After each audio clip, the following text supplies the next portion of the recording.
Shedeur is lighting it up in practice every day. You're not even a half bit curious to see what he could do with the ones. That makes no sense. And then on top of all of that, you got players going on podcasts and talking to people in the media saying this guy is really good. Like, this guy is legit. So even your peers respect you enough. How is it that the coaches can't see that? It always starts with the players, where the player's like, hey, you see that? You seen that pass he threw? The Cleveland Browns were taken by surprise when quarterback Shedeur Sanders stepped in for first-team snaps, asserting control of the drill and instantly highlighting deficiencies across the rest of the room. His confident command forced coaches to pause practice clips, reevaluate progressions, and consider immediate adjustments to the depth chart. Within minutes, discussions spread throughout the facility and online forums as fans weighed what Sanders' showing means for the current starters. The organization now faces an urgent, data-driven decision on whether Sanders should move up permanently. Shedeur Sanders arrived at Browns practice, took several first-team reps, and the entire quarterback group immediately felt the pressure. Coaches erased the whiteboard and reviewed their plans. Staff members exchanged concerned comments, and observers began asking whether Sanders was positioned to assume a larger role. Tony, every year we see at least 1 to 2 teams.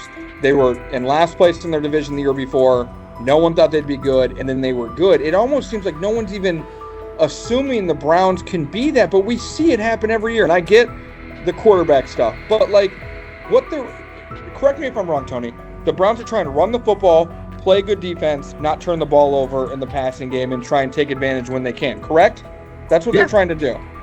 That was the 2020 offense. The Cleveland Browns are still searching for stability at quarterback. Deshaun Watson is yet to deliver consistent starter-level production that justifies his contract, and each game renews doubts about whether he can regain peak form. Behind him, rookie Dorian Thompson-Robinson shows promise but remains inexperienced and unpolished. Coaches are evaluating alternatives each week and may need to adjust the depth chart if progress stalls. The roster around them is built to contend now, so ongoing uncertainty under center is increasingly costly. As we talk about, we do believe in best player available. We do believe in positional value, and we didn't necessarily expect him to be available in the in the 5th round, and so we love adding competition to every position room and adding him to compete with the guys that are already in there. We felt like that was the appropriate thing to do. The Browns quarterback group is unsettled. Deshaun Watson has yet to provide the reliable, high-level play his contract demands, while rookie Dorian Thompson-Robinson remains promising but unpolished. Depth behind them consists mostly of veterans whose experience lies more in holding clipboards than leading offenses. The coaching staff needs an immediate answer, not a 3-year development project. Shedeur Sanders enters as that potential solution. At Colorado, he passed for more than 3,200 yards despite working behind one of college football's poorest offensive lines, consistently demonstrating poise, quick processing, and accurate ball placement under heavy pressure. Film shows steady reads and disciplined footwork, traits that offset concerns that his profile is built on family name or media attention. Cleveland viewed the signing as a low-risk, high-reward move. Early in camp, Sanders received a handful of first-team snaps intended merely as an evaluation. Those plays quickly changed practice tempo. The ball came out on time, receivers hit their landmarks, and the defense struggled to adjust. Coaches immediately expanded the review using phrases such as evaluate every option, an indication that the depth chart was no longer fixed. Watson sensed the scrutiny. Thompson-Robinson increased his urgency. Within minutes, competition in the quarterback room intensified. Sanders repeated that performance in subsequent sessions. His footwork remained clean, progression sharp, and throws firm and precise. Each strong rep forced staff to reassess the plan to keep him buried on the developmental track. The broader context magnifies the pressure. Cleveland's roster is built to contend now. Fans are weary of quarterback turnover, and the front office cannot afford another costly misstep under center. Around the league, rookie passers rarely wait multiple seasons anymore. Joe Burrow, Justin Herbert, CJ Stroud, and even late pick Brock Purdy established that precedent. If Watson opens the regular season and struggles, public calls for Sanders will grow, especially if the rookie flashes in preseason. Alternatively, another team could attempt to acquire him if Cleveland hesitates to elevate his role. Each scenario underscores the same reality. Sanders' emergence has turned a routine camp evaluation into a critical decision point for the franchise.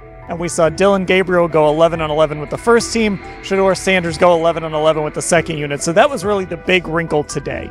Yes, and of course, it was the first time that we have seen Shedeur Sanders get any of those coveted 11 on 11 reps. Of course, again, it wasn't with the first team offense or against the first team defense, but it's progress. And that means that he's going in the right direction, that the arrow is pointing up. He's coming up the learning curve. So that's good for him. And I actually thought just overall, he had a better day than Dylan had today. He completed more passes. He was more on point. In fact, in that 11 on 11 period, he threw a near touchdown. Desperation can push franchises toward aggressive decisions, especially when their quarterback options appear unconvincing or outdated. One scenario now emerging is that Sanders earns enough confidence to take full preseason reps with the starters, forcing Cleveland to revisit a depth chart it believed was settled at the beginning of July. His practices demonstrate that the excitement around him is grounded in measurable performance. You made an interesting point. So I tend to have the drip, drip, drip. This was my Johnny Manziel theory, is that everybody makes mistakes, especially when you're young. But if I see 2, 3, 4, 5, then you've got a plumbing issue. It's not just you didn't close the faucet. So there's about 6 pieces of video in college where Shedeur was a little bit of a brat, whatever. Then there's the legendary cringy draft room. Didn't love that as a B prospect. Then there's back-to-back speeding tickets, both over 90, and a missed arraignment. The NFL is navigating unexpected headlines after a former Browns coach publicly defended Shedeur Sanders in response to reports of multiple speeding tickets. The coach's statement has sparked extensive online debate. Supporters welcome the show of loyalty, while critics question the motive. Sanders now finds himself at the center of an unforeseen controversy, and observers want to know why a Cleveland coach is standing so firmly in his corner. The story is developing rapidly and continues to draw intense attention. When it came out that he got a speeding ticket, I said it's not really that big a deal. I feel very differently about it now. Over 40 miles an hour over the speed limit, less than 2 weeks after you just got a ticket. I don't know if that's entitlement or immaturity. There's got to be some teams that are feeling very good right now that they didn't draft him. Observers are focusing on Shedeur Sanders' recent speeding ticket, treating the violation as a measure of his character and sidelining his athletic, academic, and philanthropic accomplishments. The incident, driving 15 miles per hour over the limit in a borrowed Lamborghini, has drawn sharp criticism. In response, a former Cleveland Browns coach has taken the opportunity to comment, even though the franchise is widely viewed as unstable due to its frequent coaching changes and limited on-field success. By defending Sanders, he presents himself as an authority on discipline and leadership. The statement, coming from an organization seldom praised for stability, has nonetheless attracted considerable attention across the league. You want to defend him a little bit. I thought this was an interesting take. Yeah, I thought it was really interesting that you said you were out because of the speeding tickets. To me, that's such a minor thing. You were so high on him in terms of his completion percentage in OTAs, and I thought that was a little aggressive on your part. But with the speeding tickets, I got a speeding ticket the first night of the draft, my first year there. I thought maybe I'd get the benefit of the doubt, but they gave it to me anyways.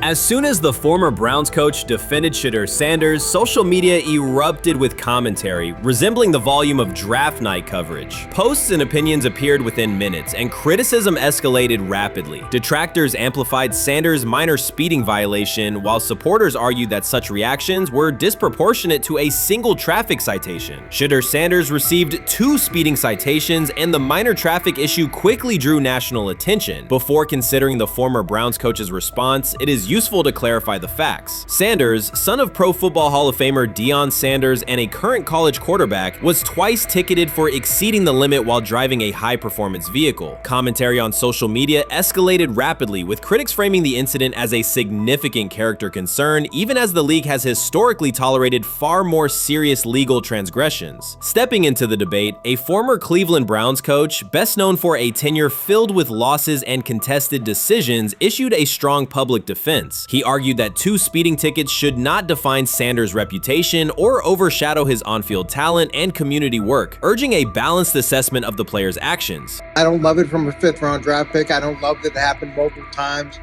but I do think that this is the first time he's been away from his dad, and there's gonna be some growing pains now.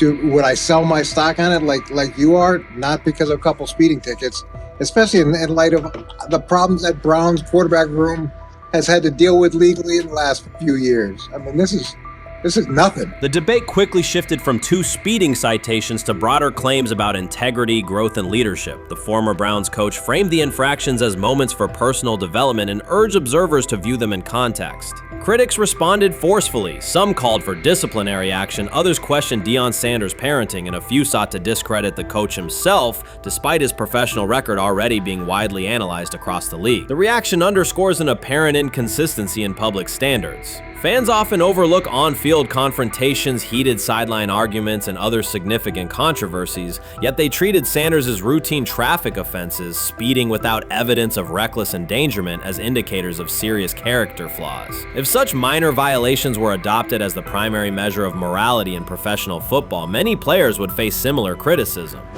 Sports media amplified the story almost immediately. Television panels dissected Shedeur Sanders' decision-making, treating 2 speeding tickets as indicators of deeper character concerns. Networks aired detailed segments under banners such as red flags and road rage, repeatedly questioning whether the citations might affect his draft evaluation. Although Sanders is already regarded as a first-round prospect, analysts emphasize that NFL teams value discipline and legal awareness when forming final assessments. Many commentators overlook the fact that other high-profile players have faced more serious offenses without similar scrutiny. Throughout the coverage, the former Browns coach defended Sanders, portraying him as a talented quarterback subjected to disproportionate criticism in a culture that expects near-perfect conduct. His argument was thorough and methodical, asserting that the traffic violation should not overshadow Sanders' skills, work ethic, or future potential.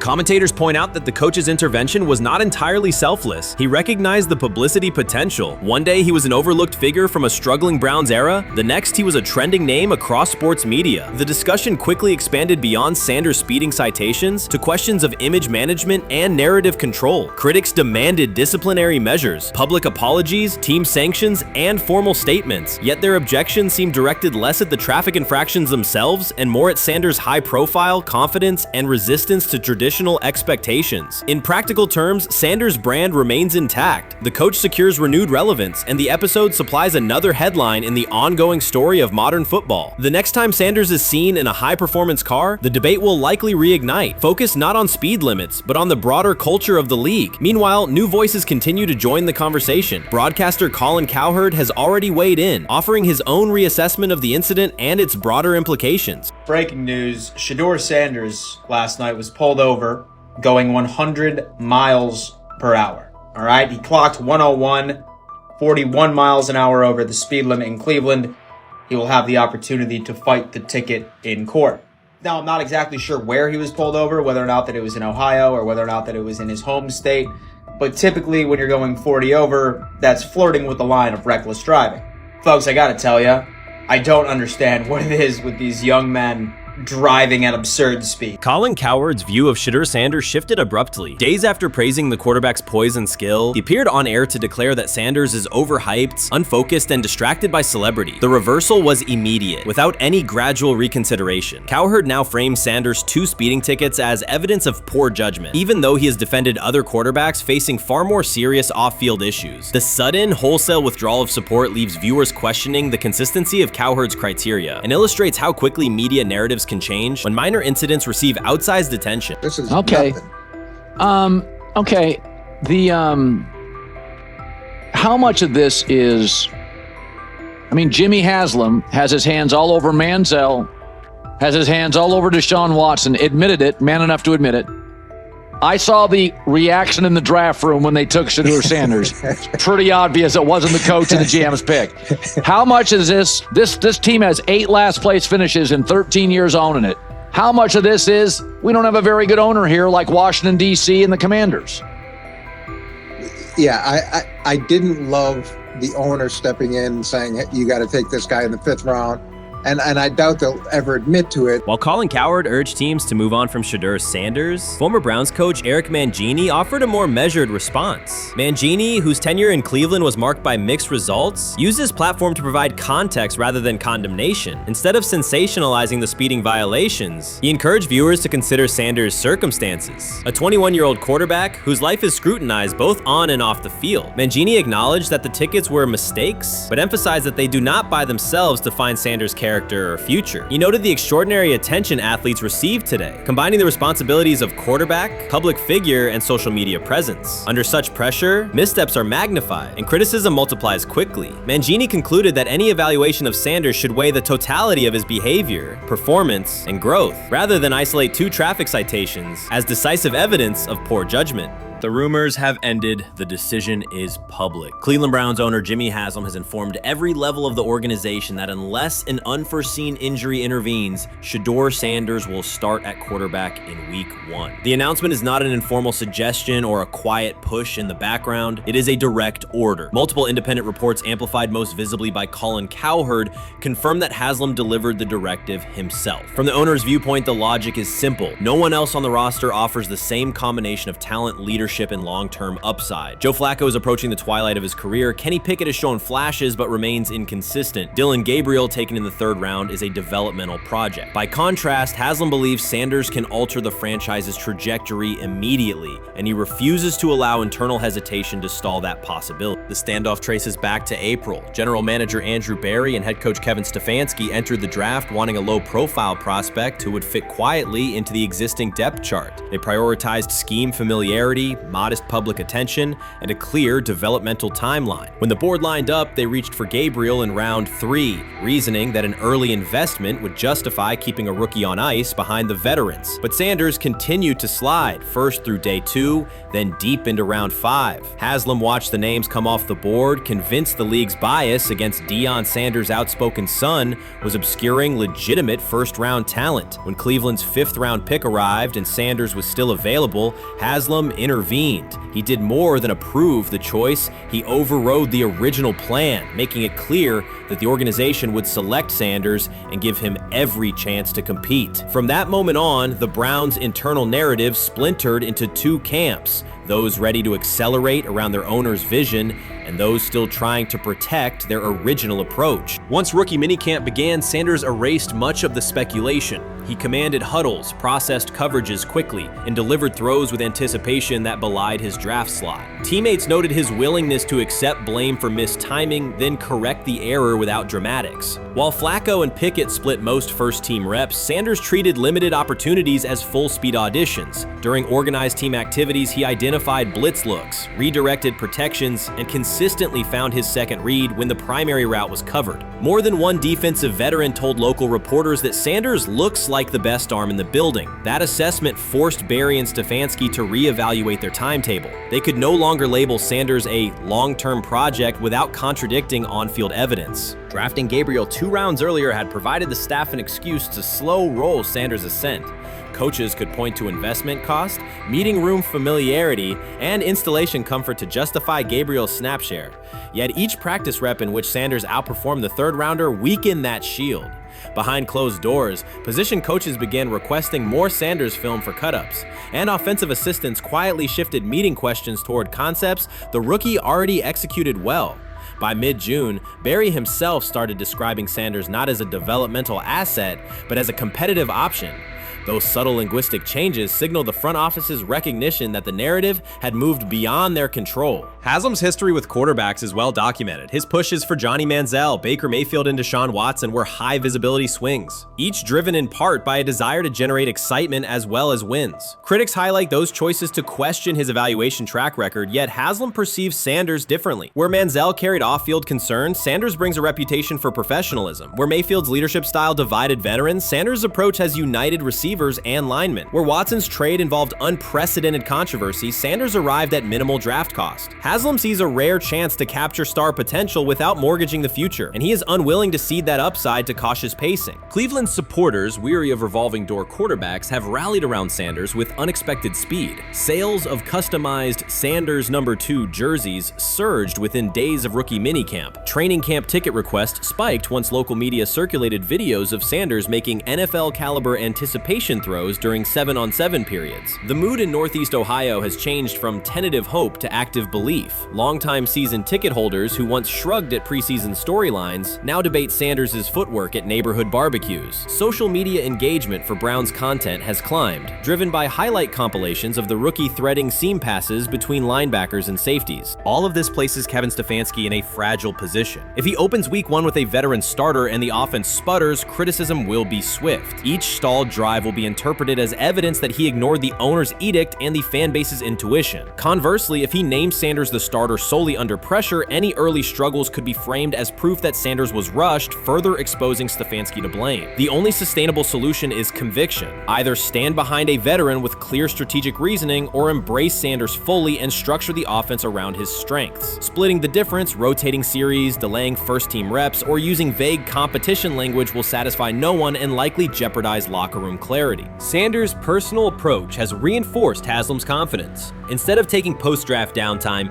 he traveled to Texas to train in full Browns gear at facilities near his father's home. The leaked clip of Sanders executing footwork drills in helmet and pads wasn't a marketing ploy. It was a glimpse into a quarterback visualizing Week 1 live. Team personnel who viewed the footage recognized purposeful rehearsal, cadence calls, pocket movement against simulated pressure, and follow-through adjustments based on imagined rush lanes. Observers asked why a rookie would conduct such intense solo sessions in May. The answer is straightforward. Sanders does not view himself as a developmental pick. He considers himself the starting quarterback of the Cleveland Browns and prepares accordingly. On pure ability, Sanders' arm strength ranks with the league average for starters. His accuracy to the intermediate middle, an area where the Browns' current scheme generates high-leverage completions, has drawn consistent praise from receivers. The primary areas still under review are blitz recognition and live bullets and timing on deep outbreaking routes versus press coverage. Those developmental checkpoints are significant, yet daily practice reps show acceleration. In contrast, Flacco's mobility limits the boot action game that Stefanski installed to help Mayfield early in his tenure. Pickett can extend plays, but struggles to attack tight windows between linebackers and safeties, an essential requirement in Cleveland schematics. Gabriel remains an unknown at NFL speed. Thus, the competitive landscape favors Sanders sooner than the coaching staff originally planned. The franchise now stands at an inflection point. Haslam's mandate, the locker room's growing support, and the fan base's enthusiasm all tilt towards Sanders. The front office's earlier strategy, anchored in patience and quiet development, is increasingly untenable. Barry's shift in messaging indicates grudging alignment, but final authority over the depth chart rests with the coaching staff, unless ownership directly intervenes on game day decisions. A move rare, but not unprecedented in the NFL. Should Stefanski align with the owner and name Sanders the starter before preseason concludes, he can claim proactive vision and tailor the offense through training camp. Should he resist and open with a veteran who falters, he risks rapid loss of credibility and possibly his position. Either path carries pressure, but only one aligns with the momentum sweeping through the building. For 2 decades, the Browns have cycled quarterbacks without securing a stable star. Each new hope, whether draft pick or trade acquisition, has collapsed under injuries, inconsistency, or organizational disarray. The possibility that Sanders could finally anchor the position is not merely a football storyline. It is a potential cultural reset for a fan base defined by resilience. Haslam's insistence reflects that awareness. Cleveland needs a leader who can win on Sundays and project confidence every other day of the week. Sanders has shown he can shoulder expectations without retreating from scrutiny. That trait, more than arm talent alone, is why the owner views him as indispensable. Voluntary workouts transition to mandatory minicamp next week. If Sanders receives a substantial share of first-team snaps, observers will interpret it as the staff's acknowledgement that the competition is tilting decisively. A public declaration may not follow immediately, but every rep allocation is a signal. If, however, the staff continues funneling most top unit snaps to Flacco or Pickett, tension will escalate. Local media will question the evaluation process. National analysts will debate the merits of letting a rookie learn through live action versus controlled practice. Inside the facility, players will recognize any disconnect between performance and opportunity, and unity could fray. The Browns have reached a decisive moment. Shedeur Sanders has demonstrated the skill, poise, and work ethic to justify starting in Week 1. Jimmy Haslam has publicly positioned him as the future, and by implication, the present of the franchise. Kevin Stefanski and Andrew Berry must either endorse that vision or brace for the consequences of delaying it. For Cleveland fans, the significance is clear. A legitimate chance to exit the cycle of quarterback uncertainty and rally behind a signal caller capable of commanding the field and galvanizing the city. Whether that opportunity is seized promptly or postponed will define the Browns' 2025 season and likely the tenure of the decision makers involved. When he led college football in completion percentage and he threw almost 40 touchdowns for over 4,000 yards, how tall was he? Because they make it seem like he shrunk all of a sudden, RC. Oh, how lively was his arm? Because all I know is somebody did that. Somebody threw for over 4,000 yards, somebody threw for almost 40 touchdowns, and somebody led college football in completion percentage. Now, I'm trying to figure out, what I try to figure out all the time, Mel, is how a guy that hadn't played football in almost 5 months. Shannon Sharpe has publicly defended Shedeur Sanders and criticized those questioning him. Sanders has earned higher recognition and some fans are responding negatively. Although there's debate about whether he belongs on a second team list, Sharpe maintains that Sanders' career is clearly ascending. Reactions on social media are mixed. Some users are angry, others are surprised, and a few say they anticipated this result. The conversation remains active. When reports confirmed that Shedeur Sanders had been elevated from second team to near top tier status, Shannon Sharpe issued an emphatic response. He delivered a detailed rebuttal to critics, underscoring why Sanders deserved the promotion and directly challenging those who doubted the decision. I don't think that he was underprepared during these meetings. I don't believe any of these stories that he showed up arrogant and that he was bombing his interviews. I mean, you watch the film, he's on time, he's on point.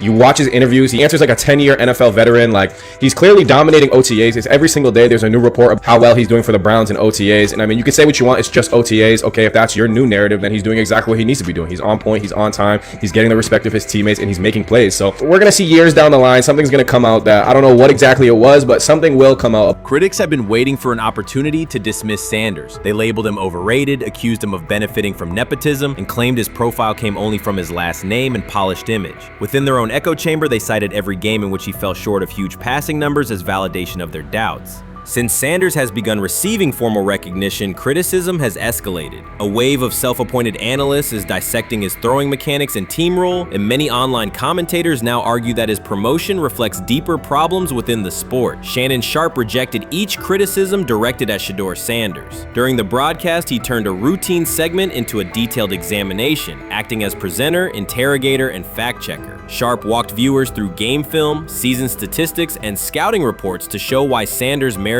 his recent promotion. Whenever a panelist claimed Sanders had not earned the role, Sharpe countered with completion percentages, efficiency ratings under pressure, and documented late-game drives that changed outcomes. He stressed that the backlash was driven less by on-field evidence and more by reluctance to revise earlier opinions. Sharpe argued that critics were upset not because Sanders lacked qualifications, but because his progress contradicted their initial narrative. By the end of the discussion, Sharpe had moved past simple defense and reframed Sanders as a clear example of performance-based advancement, demonstrating that early predictions can be wrong. Never heard of no Dylan Gabriel or Tyler Shock. What the hell is that? So how is Shedeur Sanders going behind them? I'll tell you how. Collusion. 4 different times they passed on him. How the hell does that happen? 4 rounds. It doesn't happen to a quarterback. We've never seen anything like this before.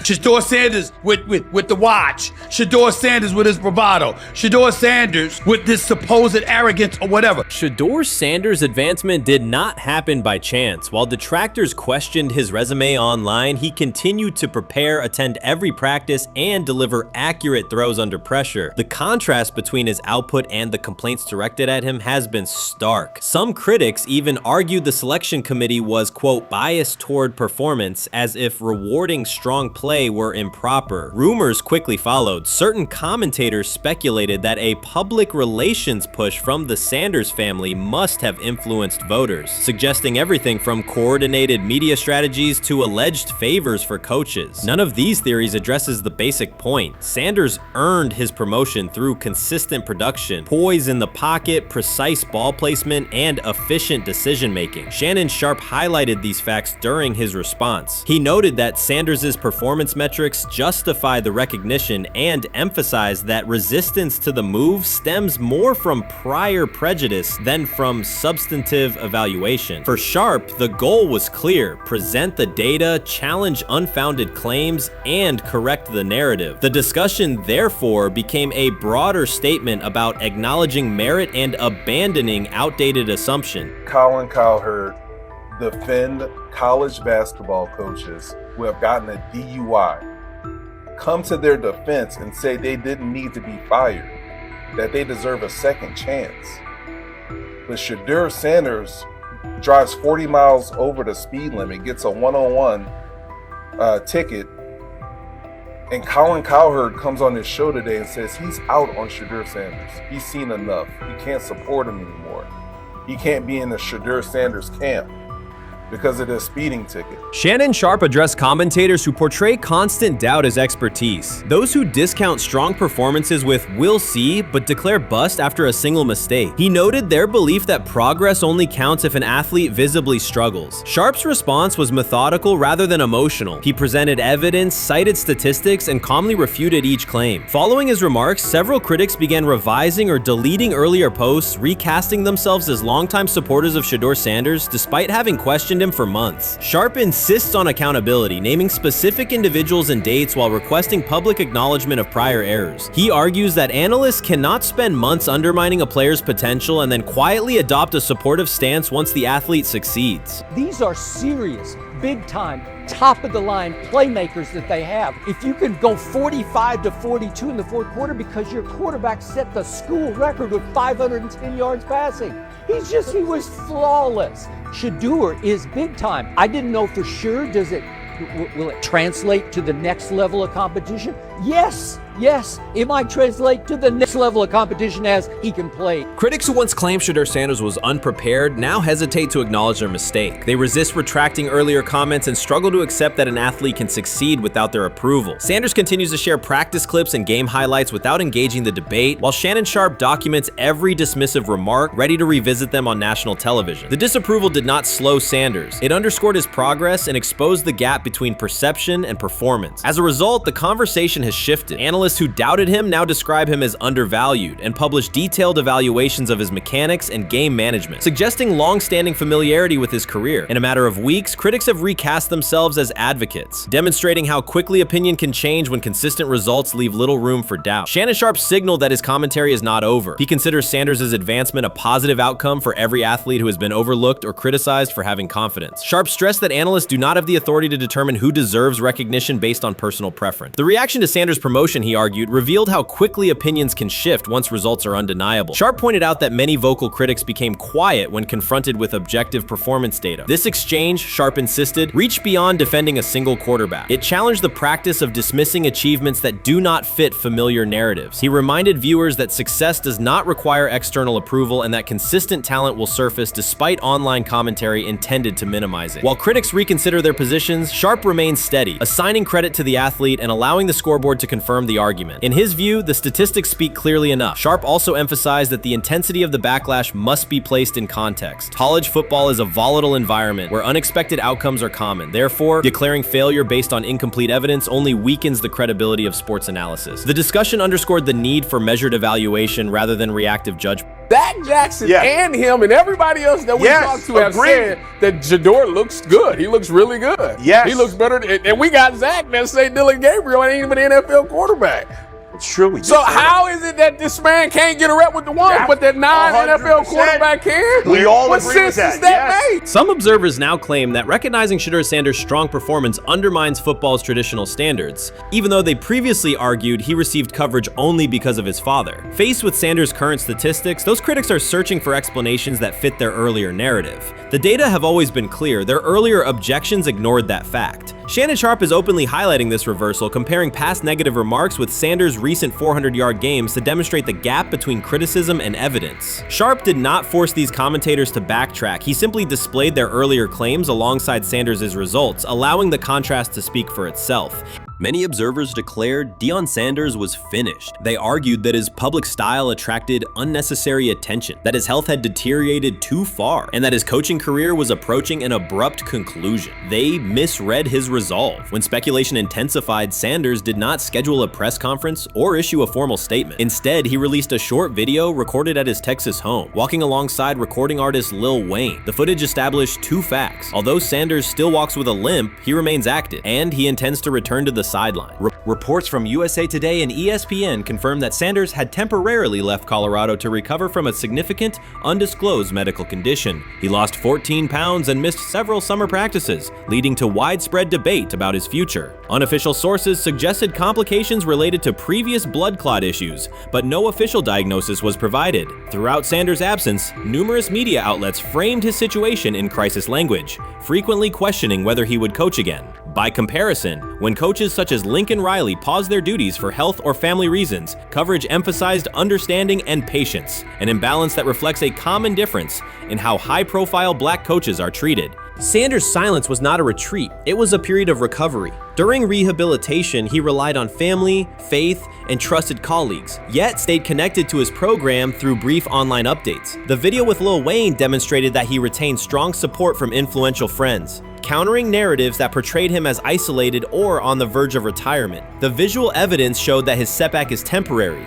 and that he remains determined to lead Colorado into the forthcoming season. Since accepting the Colorado position, Sanders has dramatically elevated the program's national standing. He first drew national attention to Jackson State and the broader HBCU football landscape, then moved to Boulder and transformed a one-win team into a central storyline in college athletics. His approach, combining hip-hop culture, direct communication, and open expressions of faith, has challenged conventional expectations for head coach behavior. Each step forward has been met with heightened scrutiny. His time at Jackson State was labeled a publicity stunt, his departure for Colorado was framed as abandoning HBCU culture, and his social media presence has been cast as distraction from traditional coaching responsibility. Critics often magnify Sanders' missteps and question his motives, while comparable actions by other coaches receive neutral or sympathetic coverage. Showings of enthusiasm from Brett Favre and disciplinary intensity from Nick Saban are celebrated as competitive passion, yet Sanders' displays of confidence are frequently labeled arrogance. The discrepancy illustrates deeper biases rather than differences in performance. Sanders' success challenges entrenched expectations of how a college football leader should look, speak, and act, especially a black coach who refuses to downplay his identity.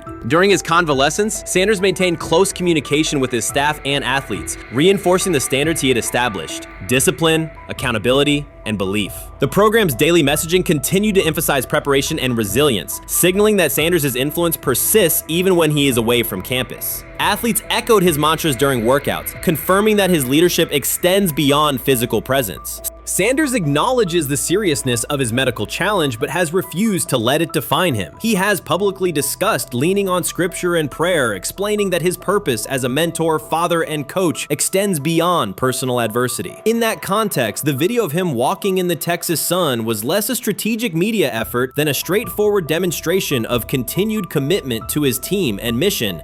Colorado still requires Sanders' vision. Prior to his arrival, attendance was low, national media attention was minimal, and recruiting momentum had stalled. Sanders' leadership brought renewed energy, authentic identity, and higher standards of accountability. Players who previously lacked representation in college football leadership found a coach who shares, affirms, and elevates their cultural background. Sanders supplements conventional coaching priorities, scheme, fundamentals, and execution with empowerment initiatives that cultivate self-confidence and authenticity. As preseason camp approaches, Sanders intends to resume full involvement, even if medical recovery remains ongoing. His presence is expected to restore on-site leadership, stabilize the locker room, and direct media coverage toward on-field progress. For Sanders, the objective extends beyond compiling wins. It includes completing a cultural transformation that expands how success and leadership are defined in modern college football. Those who predict his decline overlook the underlying traits, faith, perseverance, and purpose that have supported Sanders throughout his career.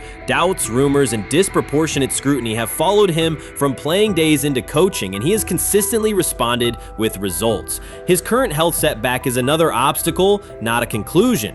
The broader initiative he leads, centered on authenticity, opportunity, and high standards, continues. When Sanders returns to the sideline, it will mark the next stage of a movement he has guided from Jackson State to Boulder.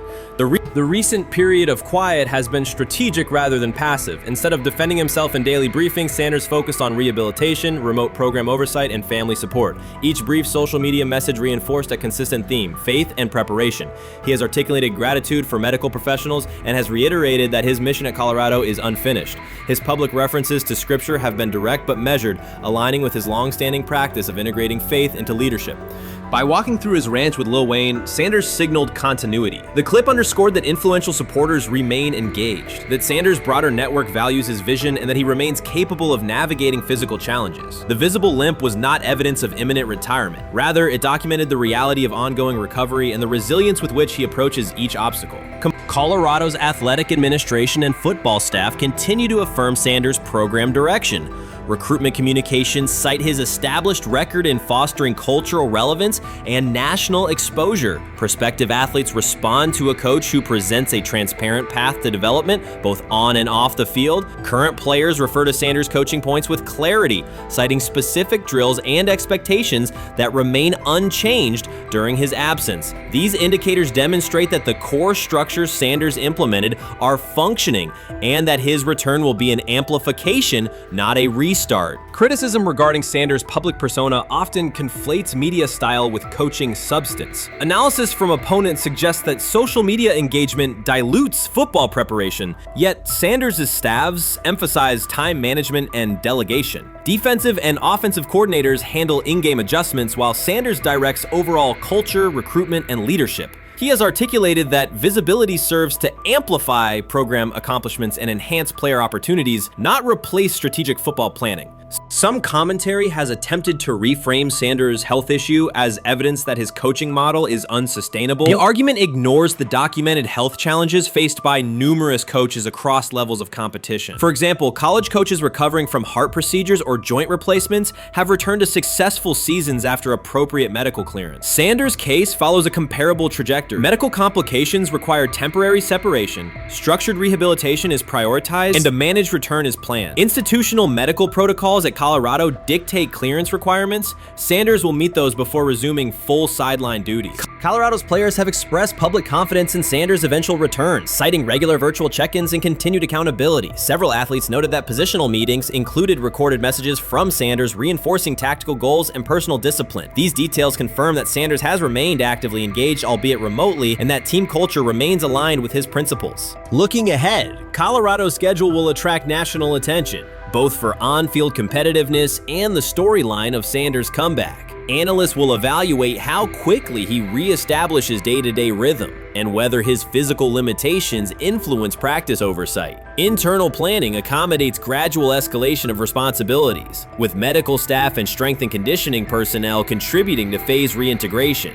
The broader significance of Sanders' return extends beyond Colorado. His visibility continues to challenge prevailing narratives about leadership styles and pathways in college athletics. By prioritizing authenticity, open articulation of faith, and cultural expression, Sanders offers a contrasting template to more conventional models. His eventual recovery and sideline presence will reinforce the argument that diverse leadership profiles can succeed in elite collegiate competition. In summary, rumors of Deion Sanders' coaching demise were premature. Verified reports confirm a substantial but temporary medical setback. He used the time away to focus on health, sustain program engagement, and rely on a support system anchored in family, friends, and faith. His recent public appearance demonstrated active recovery and reaffirmed his intention to resume leadership in Boulder. The forthcoming season will test Colorado on the field, but it will also underscore the durability of Sanders' vision, one that combines competitive ambition with cultural resonance. Observers who continue to question his longevity, over overlook the resilience and purpose that have defined his career. Sanders' return is imminent, and the movement he leads remains intact. Shedeur Sanders did not treat day 4 of Browns training camp as anything other than work. He completed 8 of 11 passes with 3 touchdowns, operating with control and accuracy throughout the red zone periods. The throws were varied, a well-placed ball to rookie Luke Floria that led him across the goal line in stride, a firm throw to Cade McDonald over middle after a quick read, and a tight window completion to Deontay Johnson at the back of the end zone with 2 defenders closing. The sequence showed timing, poise, and placement under pressure.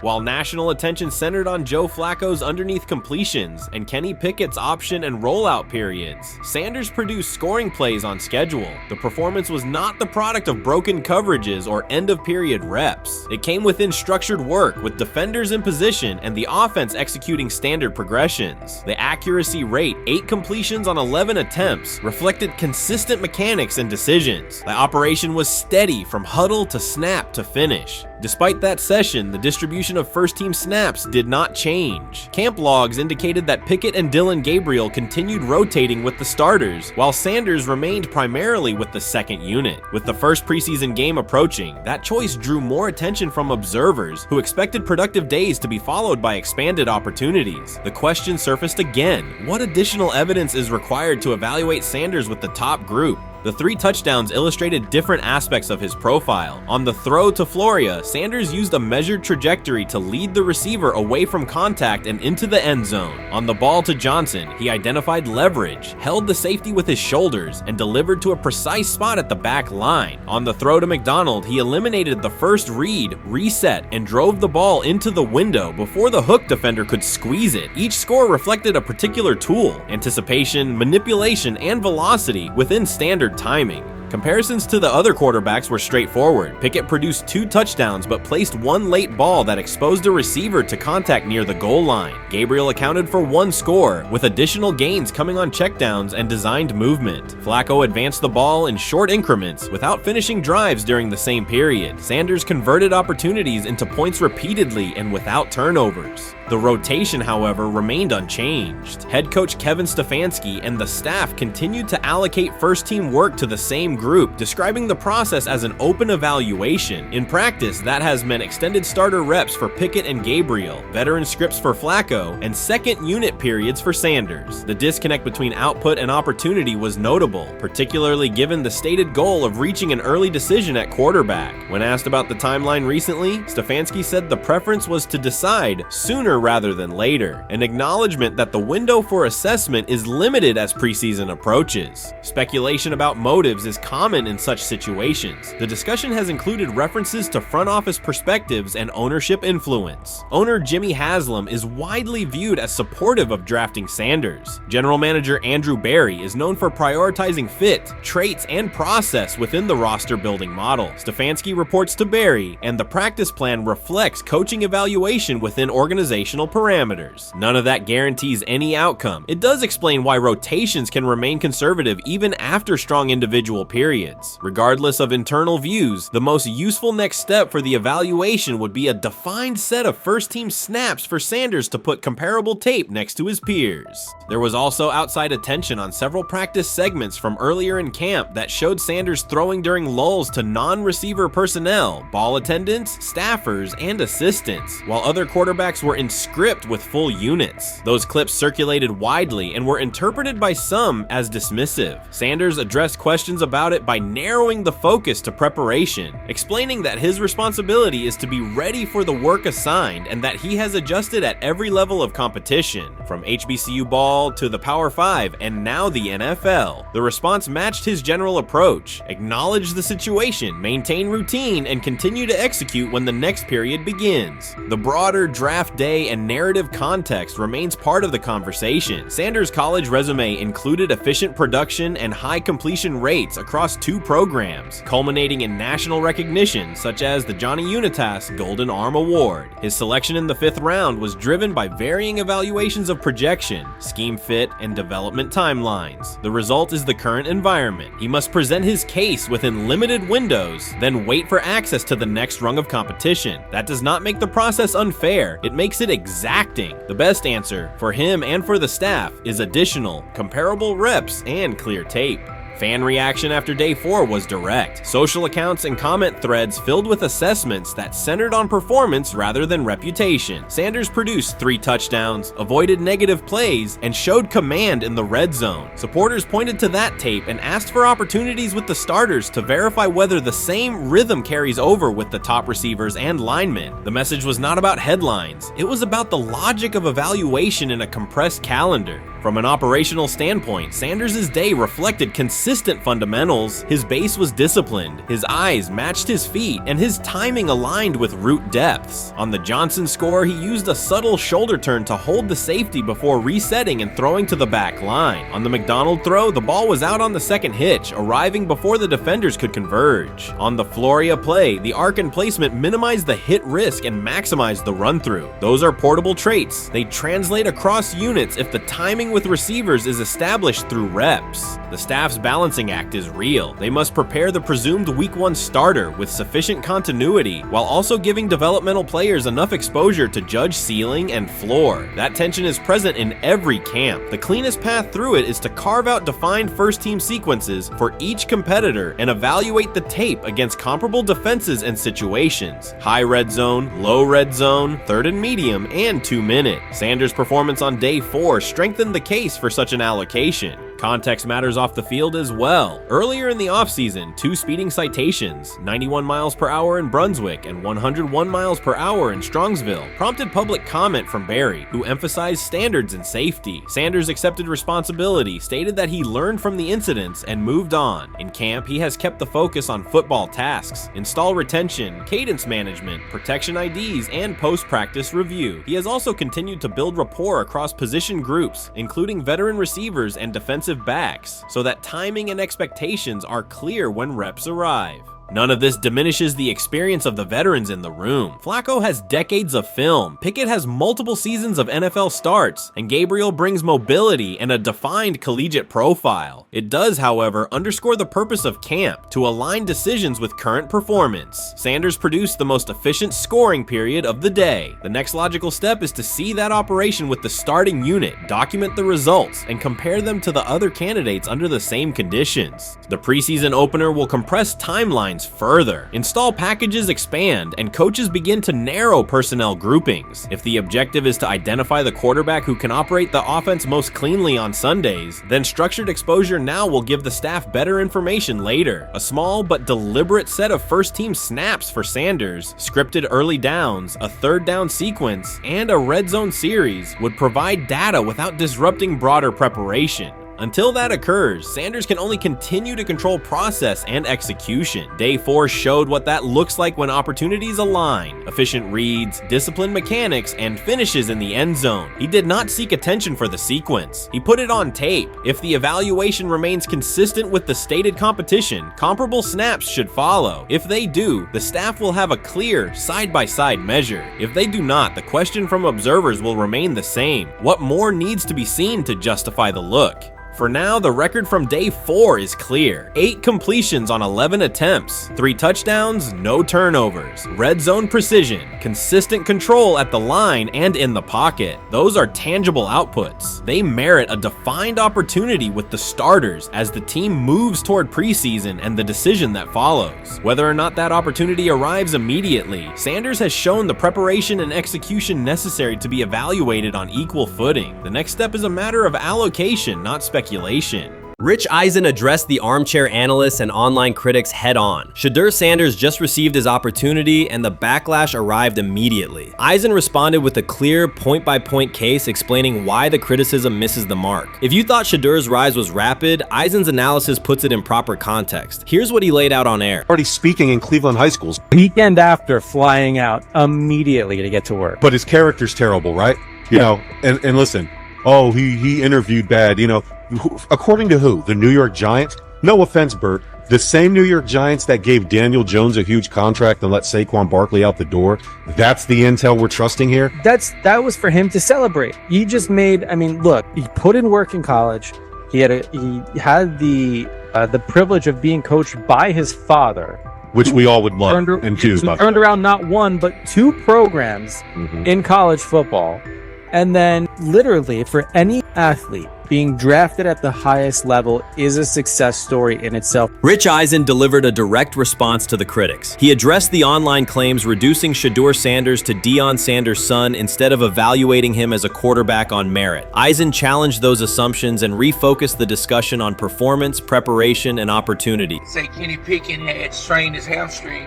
Shedeur, they say his first day in pads, 9 for 9, 2 touchdowns, no interceptions. They were just hating on this young guy. Within minutes, Rich Eisen delivered a structured breakdown, addressing each claim with evidence and dismantling weak narratives through clear analysis. He replaced speculation with data and kept the focus on what matters: decision-making, accuracy, leadership, preparation, and game management. The reality is simple. Shedeur Sanders was not given this opportunity. He earned it through performance and consistency against real competition. He accepted the role, met the standard, and handled the moment with professionalism and urgency. No shortcuts, no favors, just results and readiness. Eisen's point was direct. Evaluate Shedeur on his work, not assumptions, and acknowledge that he has justified the opportunity on the field. I've done it at 2 locations already, so it's simple. So that's why when people say I'm not, one of the top quarterbacks or the top quarterback, because what are y'all going based off of? Because I did it year after year after year, and you see the progression. So it's like, obviously, it got to be some type of external hate that you have for the family, for the last name, for anything, because I know I proved myself. While many were still debating whether he was NFL ready, Shedeur Sanders stepped onto the practice field and operated like a clear QB1, setting protections, controlling tempo, and executing the plan. The narrative that he is just flash, media attention, or his father's influence does not hold up against his work in installs, progressions, and situational drills. What he showed was composure, efficiency, and command of the offense. He processed quickly, protected the football, and delivered on-time throws, demonstrating preparation and control. I'm a firm believer. If I wanted Shedeur Sanders at 2, at worst at 33, of course I already think that he's better than other quarterbacks, because that's the type of talent. That's where I would have picked him at. And if he was at 2 or 33, and he still had this same exact skill set, we would be talking about him starting and playing. Right. Well, there'd only be 3 quarterbacks. It'd be 3 quarterbacks, not 4. 4, yeah. But since he moved to the 5th round, that's cool. They might have to go along with it. But to me, I think if you ask who got the best tools, I'm going with Shedeur Sanders. From the first day of camp, he was not there to get by. He arrived to lead. There was no hesitation in installs, no lapses in fundamentals, just precise timing, clean footwork, and consistent velocity to every level of the field. He managed protections, controlled cadence, and delivered in situational work, showing command rather than learning on the fly. The approach was efficient and disciplined, with attention to detail and progressions and ball placement that reflected preparation, not improvisation. At the same time, Rich Eisen addressed the narrative directly and backed it with evidence. He laid out clips, context, and performance markers to cut through speculation. Eisen emphasized that Shedeur Sanders did not step into this moment because of publicity. He built toward it through sustained work, resilience, and results. The background, media readiness, high football IQ, and a professional approach was developed over years, not days, and it translated to immediate operational control of the offense. The resistance came from familiar places. Some in the traditional guard still framed mobile quarterbacks as limited and expected the nepotism label to define him. That view did not hold up against what was on the field: composure under pressure, secure decision-making, accurate throws into tight windows, and consistent execution in red zone and 2-minute sequences. Eisen's point was clear: evaluate Shedeur Sanders on performance and readiness. The evidence shows he earned the opportunity and is meeting the standard with accountability and consistency. Yeah, teams didn't draft him because they didn't think he was first-round talent. And the quote we played and that's on the screen, I think is flatly wrong. We all know this shouldn't have happened. Yes, it should have. It should have happened because this wasn't. Now, again, teams can be wrong. The league as a whole can be wrong.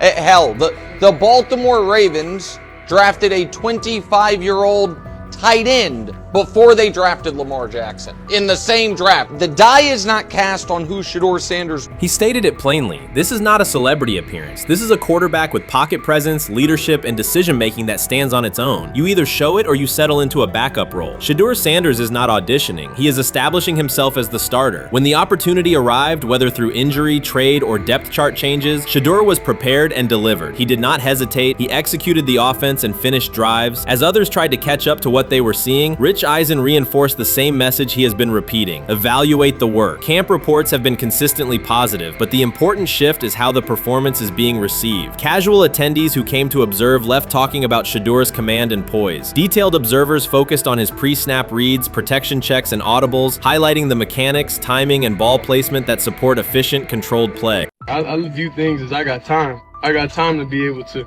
grow and mature, and be able to understand the ins and outs of the defenses and be able to get the good insight from the vets in the room. So I look at it as, a plus. And whenever, it's time for me to play. Shedeur Sanders rolled into Browns camp and instantly made the whole practice feel like a recess pickup game. NFL vets suddenly looked like they'd forgotten the playbook and were just trying to keep up. With that being said, I see some balls coming out of Shedeur Sanders at that camp, and I'm like,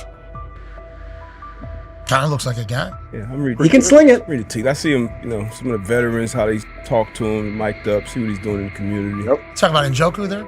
Joku, Mike that, yeah. Once you see, different little interactions and things like that, I know he has the talent. We'll see. It'll be a competition that usually brings the best out of guys, especially young guys. So I'm interested to see how that quarterback situation. Right after Shedeur Sanders tightened his cleats and the Browns settled in for what they figured was a routine camp day, the whole vibe tilted sideways. No blazing comet, no UFO touching down at midfield, just a swagger-charged quarterback striding in like he'd crashed the wrong league and thought, yeah, I'll stick around and run this show. The Browns had no clue what storm was rolling in. You'd expect an NFL team to do a quick scout, maybe pull up a highlight reel or two, but nope.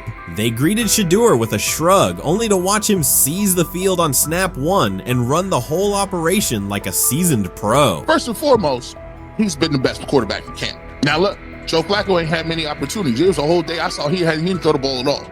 Here's my theory on the situation. They already know who's starting in the number 2 is. They already know. Joe Flacco and Shedeur Sanders is already locked up. You're missing the boat, people. You're missing the boat. Your boy, Kenny Pickett and Dylan Gabriel, they're fighting. Shedeur didn't merely clock in, he hijacked the session. One moment he's loosening his arm, the next he's roasting veteran QBs like faded names on busted draft boards. Defensive coordinators everywhere had the same gut punch reaction.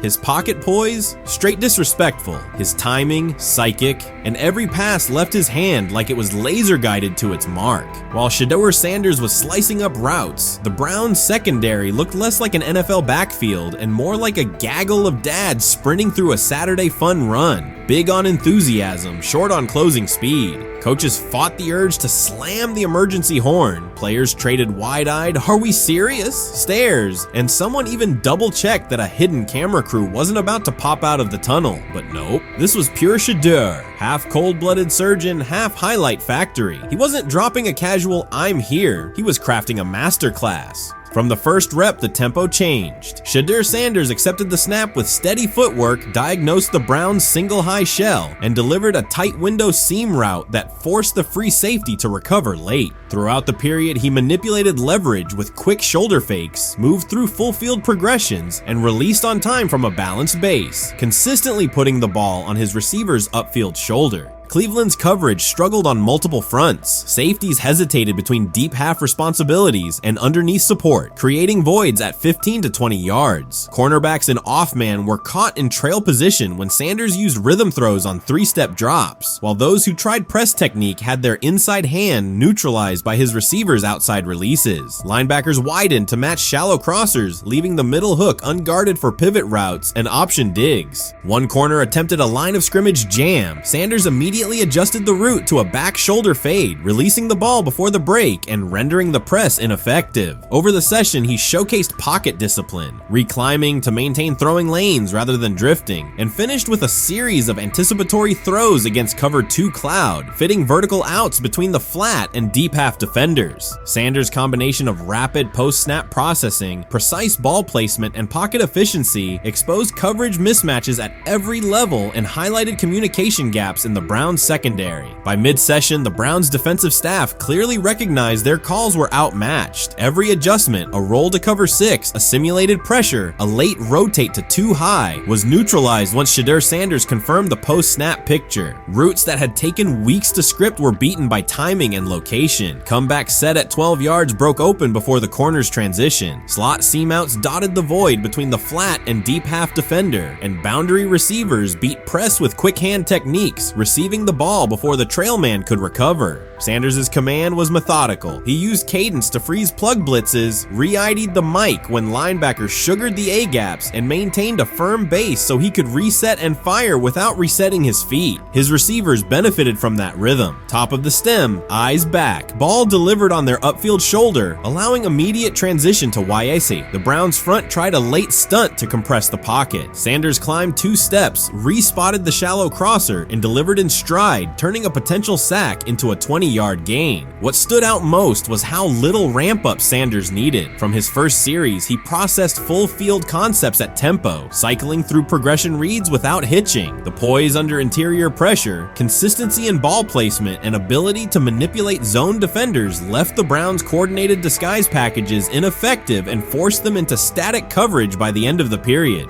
In short, Sanders' efficient mechanics, rapid processing, and anticipatory accuracy rendered Cleveland's defensive game plan ineffective at every level, from pre-snap disguise to post-snap spacing. Imagine there's many people that think Dylan Gabriel's a better quarterback than Shedeur Sanders. I don't care where they were drafted. And if the Browns are the one team that thinks that, then I'm going to suspect it's not true. They don't know what listen, they're I've doing. been on every quarterback evaluation for 30 years. Right. I never root against anybody. Yeah. But I'd be surprised if Dylan Gabriel's ever a legitimate starting quarterback for the Cleveland Browns. I- I'd be surprised. I just don't think. Well, then it is a wasted pick because you took him in the top 100. Yeah, but potentially. Yeah. May get away with it because of Shedeur. An edge rusher chirped at Shedeur Sanders between snaps, hoping to shake his rhythm. On the very next play, Sanders answered with a 30-yard laser, a deep dig from the boundary side that split the single high safety and the trailing corner. He hit the top of a 5-step drop, kept a firm base, and delivered on time to the receiver's outside shoulder, turning what should have been a routine rep into a sudden change explosive. From that moment on, every coverage wrinkle the Browns tried, rotating from cover 3 to quarter half, flashing a Tampa 2 shell, mugging both A-gaps, was met with a precise counter. When corners pressed, Sanders adjusted the route to a back shoulder fade. When safeties widened, he checked to a glance post. When linebackers bailed, he found the running back on a delayed option out of the backfield. Even late simulated pressures couldn't move him off his spot. He simply climbed, reset his feet, and fired. As Cleveland's defenders rotated through checks, Sanders manipulated them with cadence and eye discipline. He froze weak side safeties long enough to create intermediate windows, then feathered the ball into those lanes before help could arrive. When the Browns finally dropped 7 and matched every route, Sanders tucked the ball and converted 2 separate 3rd and 6 situations on the ground, reminding everyone that his mobility is as calculated as his arm. By the end of the session, the defensive coordinator's call sheet looked obsolete. Sanders had neutralized blitz looks, exposed spacing issues in zone, and forced the unit into static base coverage just to survive the period. It wasn't a camp drill anymore. It was a clinic on timing, processing speed, and controlled aggression, delivered snap after snap by a quarterback who never needed a warm-up lap to own the field. They never planned on taking him. The problem is, like Ocho Cinco said, you got somebody that has endeared himself to the locker room. And guess what? The difference between him and Tim Tebow, the biggest one, is he can play. He can throw the ball. Tim Tebow running around being an H-back, he can throw the ball. And he's done everything he needs to do. He ain't saying nothing. He ain't rocking the boat. He ain't mad about the reps. He ain't mad about none of that. All the people out there want to see is this, like Tyler said earlier. We want to see what he can do with Jerry Jeudy. That's it. I want to see what he can do with David Njoku. I want to see him with Junkins. I want to see him with the first running backs. If you are cooking, if you are beating down the doors with the 3s and 4s, guess what? You deserve more. From the first team period on, Cleveland's secondary looked a step slow. A deep third safety hesitated on a post-snap rotation, leaving Shedeur Sanders free to climb the pocket and fire a 22-yard out that arrived before the defender could plant and drive. The supporting cast around him, players fighting for roster spots, not Pro Bowl invites, benefited from his command. Sanders used tempo to control the defensive front, altered protections at the line, and located throwing lanes so quickly that one receiver didn't register the catch until he crossed the goal line. As the Browns tried new personnel groups, coverage busts multiplied. Starters slipped out for hamstring stretches while rookies rotated in, only to find the ball arriving on their blind side before they'd completed a midpoint squeeze. On a later 3rd and long, Cleveland finally closed the interior rush lanes, compressing the pocket with 3 defenders. Sanders pivoted through the traffic, stepped into a narrow escape window, and, without resetting his shoulders, whipped a no-look pass to the boundary curl for a fresh set of downs. The throw turned a potential sack into an explosive play and left the coaching staff scrambling for answers. The people who are fascinated by Shedeur for whatever reason, whether it's his play, I guess, last year was kind of fun. If you're just like a guy who grew up like loving Deion Sanders and passed that love on down to your kids, I can see why you're like that. The one thing I will give them is you're looking at this quarterback room. If you're a fan of Shedeur and say, why can't he go beat Dylan Gabriel or Joe Flacco or Kenny Pickett? So I do understand that part of it, right? Because why not? Why couldn't he be the Brown starter in October or November? That looks like a quarterback room where everyone will get a chance to start. Grab hold of the starting job. Yes, but I don't think we're going to know which one until we get deep into August. Now, I think we tracked the reps everybody was getting at practice throughout the OTAs and minicamp. But when you talk to people there, they just want to make sure everybody got what they needed. And that, Kenny Pickett, we find out if he has the goods to be the starter. Joe Flacco, they back him off a little bit. He's 40. He may not need as much. The rookies, Shedeur Sanders and Dylan Gabriel, what do they need to learn to make the transition from the college game to the pro game? That's what the spring was about for the Browns quarterbacks. Now, Shedeur Sanders has moved from social media celebrity to on-field standout, and ESPN now lists him among its first-team candidates. Reactions are split. Some fans are impressed while others are skeptical. Whether this reflects Deion Sanders' long-term strategy or simply Shedeur's rapid development, the story is drawing widespread attention. Here's a look at what led to this moment. They never planned on taking him. The problem is, like Ocho Cinco said, you got somebody that has endeared himself to the locker room. And guess what? The difference between him and Tim Tebow, the biggest one, is he can play. He can throw the ball. Tim Tebow running around being an H-back. He can throw the ball. And he's done everything he needs to do. He ain't saying nothing. He ain't rocking the boat. He ain't mad about the reps. He ain't mad about none of that. All the people out there want to see is this, like Tyver said earlier. We want to see what he can do with Jerry Jeudy. Online reactions are sharply divided. Some fans strongly support Sanders, while others argue he is overrated. Traditional analysts cite statistics and claim his recognition comes mainly from his father's name. Sanders supporters are actively celebrating his rise and already predicting a future NFL career. Sports media outlets have made his candidacy a central topic of debate. The discussion now extends beyond statistics and victories to include his marketability, public image, and on-field presence. Sorry, is Shedeur Sanders going to get a chance to win this job? Do you believe he gets a legit shot to win this job? Listen, I think, first of all, the action's going to really start in training camp. Like, forget all the OTA stuff. You don't win a job in OTA. The real action starts in training camp. And just like Shedeur said, during the mini camp, when it's time to take your reps, you got to make the most of it. Because I think early on, there's going to be a lot. Remember, Joe Flacco didn't hardly practice in OTAs and mini camps because they were giving the young guys. Right. So when he gets his opportunity, he's going to have to make the most of it. Analysts are closely reviewing game footage to evaluate Sanders' decisions and mechanics, while others examine his social media activity to see how he balances content creation with quarterback duty. Shedeur Sanders' placement on ESPN's early first-team list has taken over the college football conversation. Supporters circulate his highlights and argue that his on-field production and leadership justify the honor. Skeptics claim the recognition relies too heavily on on his family name and question whether his resume is strong enough for first-team status. Analysts are rewatching game footage to assess his reads, accuracy, and pocket presence, while others examine how he balances a high-profile social media presence with quarterback responsibilities. The debate has pushed other storylines, such as conference realignment and NIL issues, into the background, leaving fans and commentators focused on Sanders' performance, marketability, and overall impact on the sport. I'll keep saying it.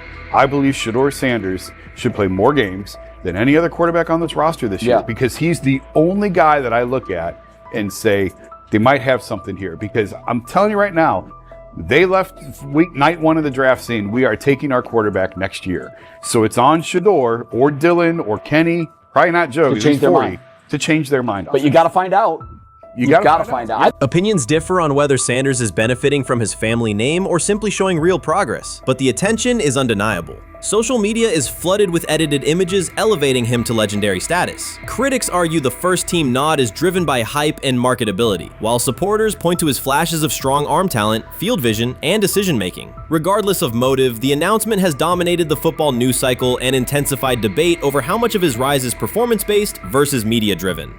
Highlight reels rarely show Sanders' turnovers, late-game mistakes, or inconsistent stretches. Being named to a first-team watch list suggests sustained dominance, something Sanders has displayed only in flashes. His selection appears driven as much by brand recognition and media appeal as by performance. ESPN's decision has intensified debate. Data-driven critics post statistics that question his resume, while passionate supporters predict awards and future NFL success. Commentators recall a time when first-team consideration required years of proven excellence. Yet many fans already see the announcement as confirmation that Sanders is on track for major college football honors. Shedeur Sanders has earned first-team reps when training camp commences later in July. I'm not saying like he's the first guy up when you do 11 on 11s, day 1, 2, 3, 4, 5 at training camp. I'm not necessarily saying that. But he's the one quarterback that we didn't get a chance to see take reps with the ones. But I think Shedeur has a chance to like make this conversation interesting if he gets those reps with the ones and he has the same success that he did with the 2s, the 3s, and the 4s. I have confidence he can show you something, but I got to see it.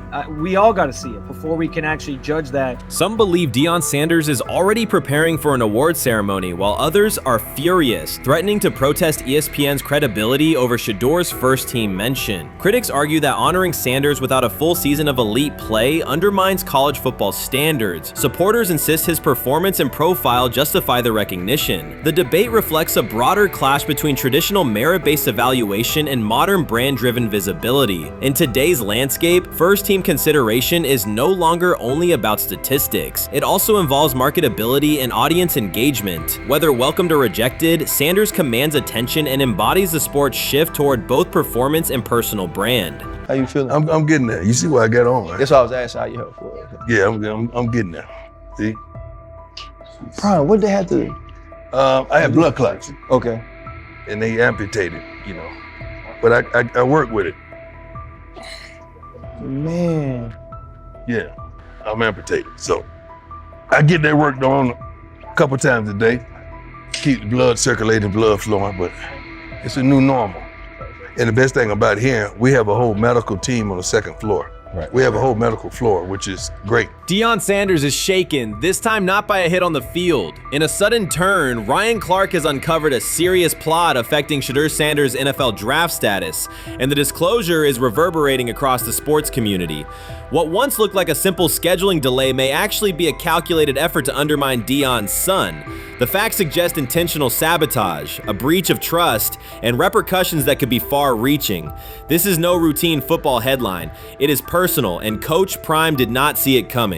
The sports world loves to celebrate underdogs, yet it often takes even greater pleasure in tearing down rising stars. Deion Sanders is witnessing that cycle now, not from the sidelines as Coach Prime, but as a father. The lights in Boulder remain bright, the cameras keep rolling, and Sanders still wears his gold watches, sunglasses, and natural swagger. Still, behind that familiar smile is a man carrying deep pain as criticism aimed at his son mounts daily. How much of that is opening press conference saying, okay, we are family, saying that he was sent to do certain things? Do you feel like people got attached to that, or it just was the fact that prime time is at Jackson State?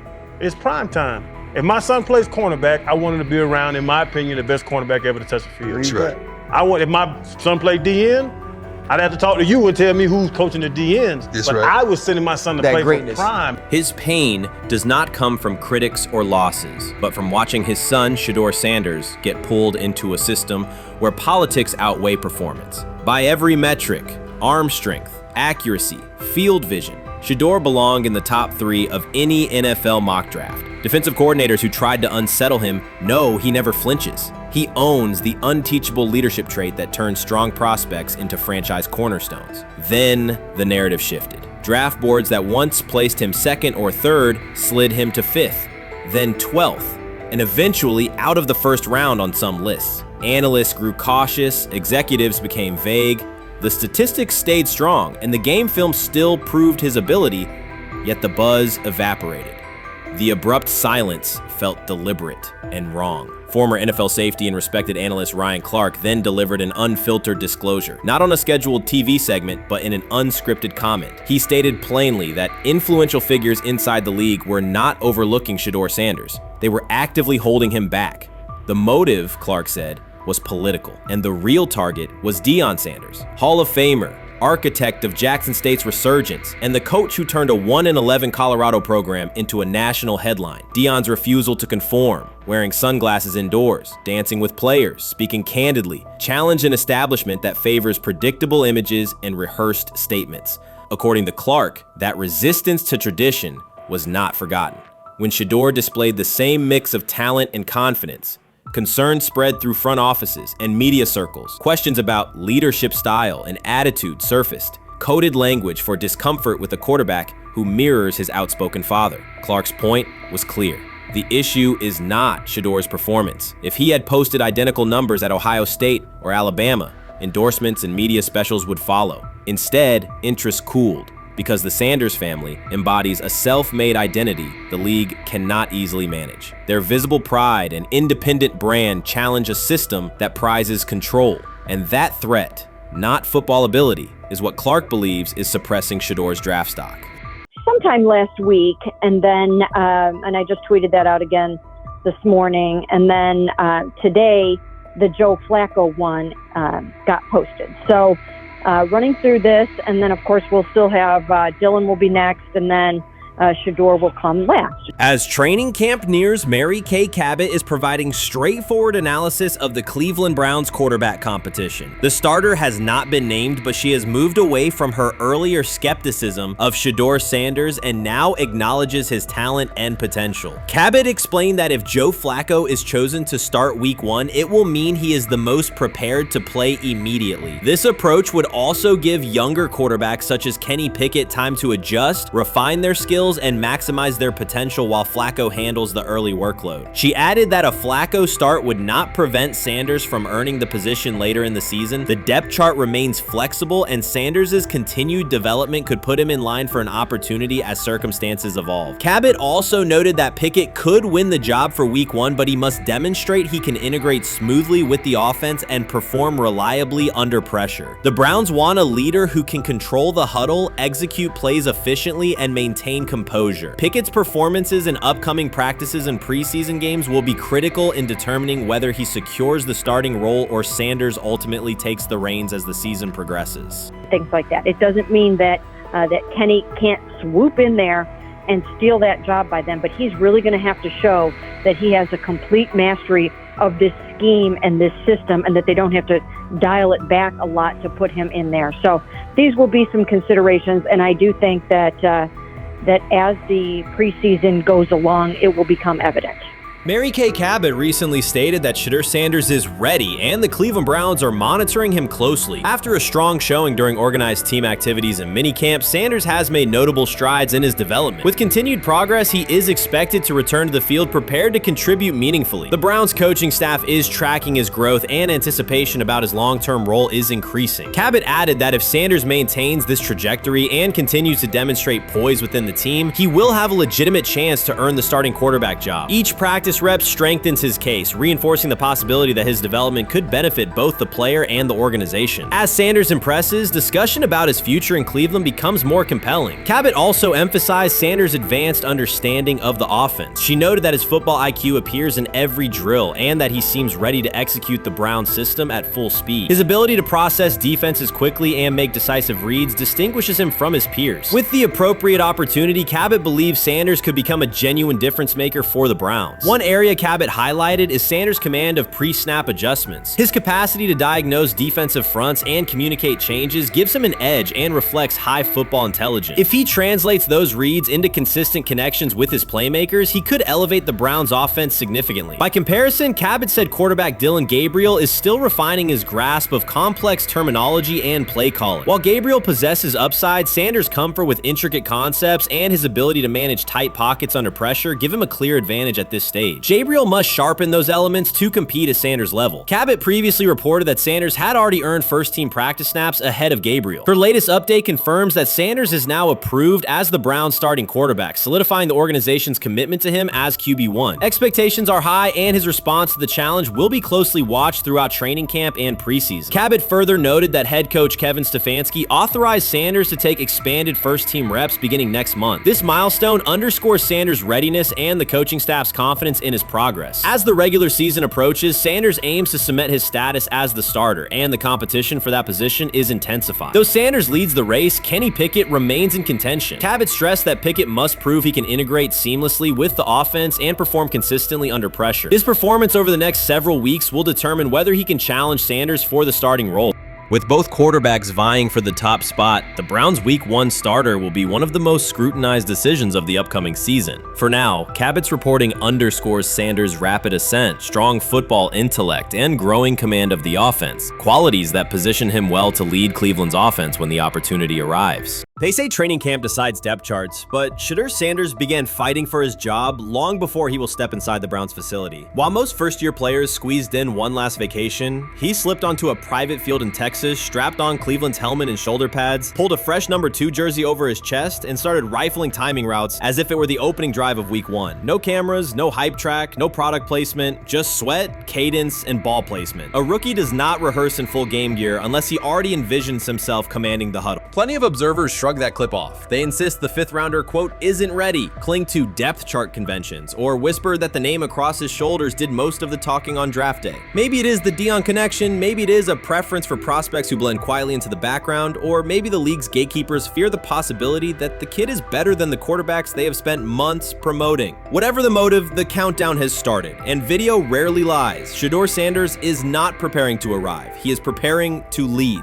Footage of a 22-year-old quarterback running live reps in July should dominate highlight loops, but it barely registers on national outlets. Why? It ruins the tidy narrative. The easy storyline paints Shedeur as a pampered legacy prospect banking on his father's fame. Yet the tape shows something different. A rookie drenched in afternoon heat, drilling footwork, calling protections, and imagining cover 2 rotation before the first official meeting ever takes place. Elite mental prep looks boring on social feeds. It looks devastating when the season starts. Walk into Cleveland's quarterback room and you step into politics, not simply competition. Joe Flacco, a Super Bowl MVP in decline, carries institutional trust. Kenny Pickett, rescued from Pittsburgh's reset, carries hometown intrigue. Dillon Gabriel, the 3rd-round system fit, carries draft capital the staff must justify. And then there's Shedeur, the lightning rod whose presence alone spotlights every bias in the evaluation process. Coaches frame it neatly. Rookies must wait their turn. The truth is less polite. Practice snaps are currency. Perception is elastic, and early allocations already favor Pickett and Flacco. It is the oldest playbook in the league. Lock vets into the headline roles before pads even crack. Then let repetition shape reality.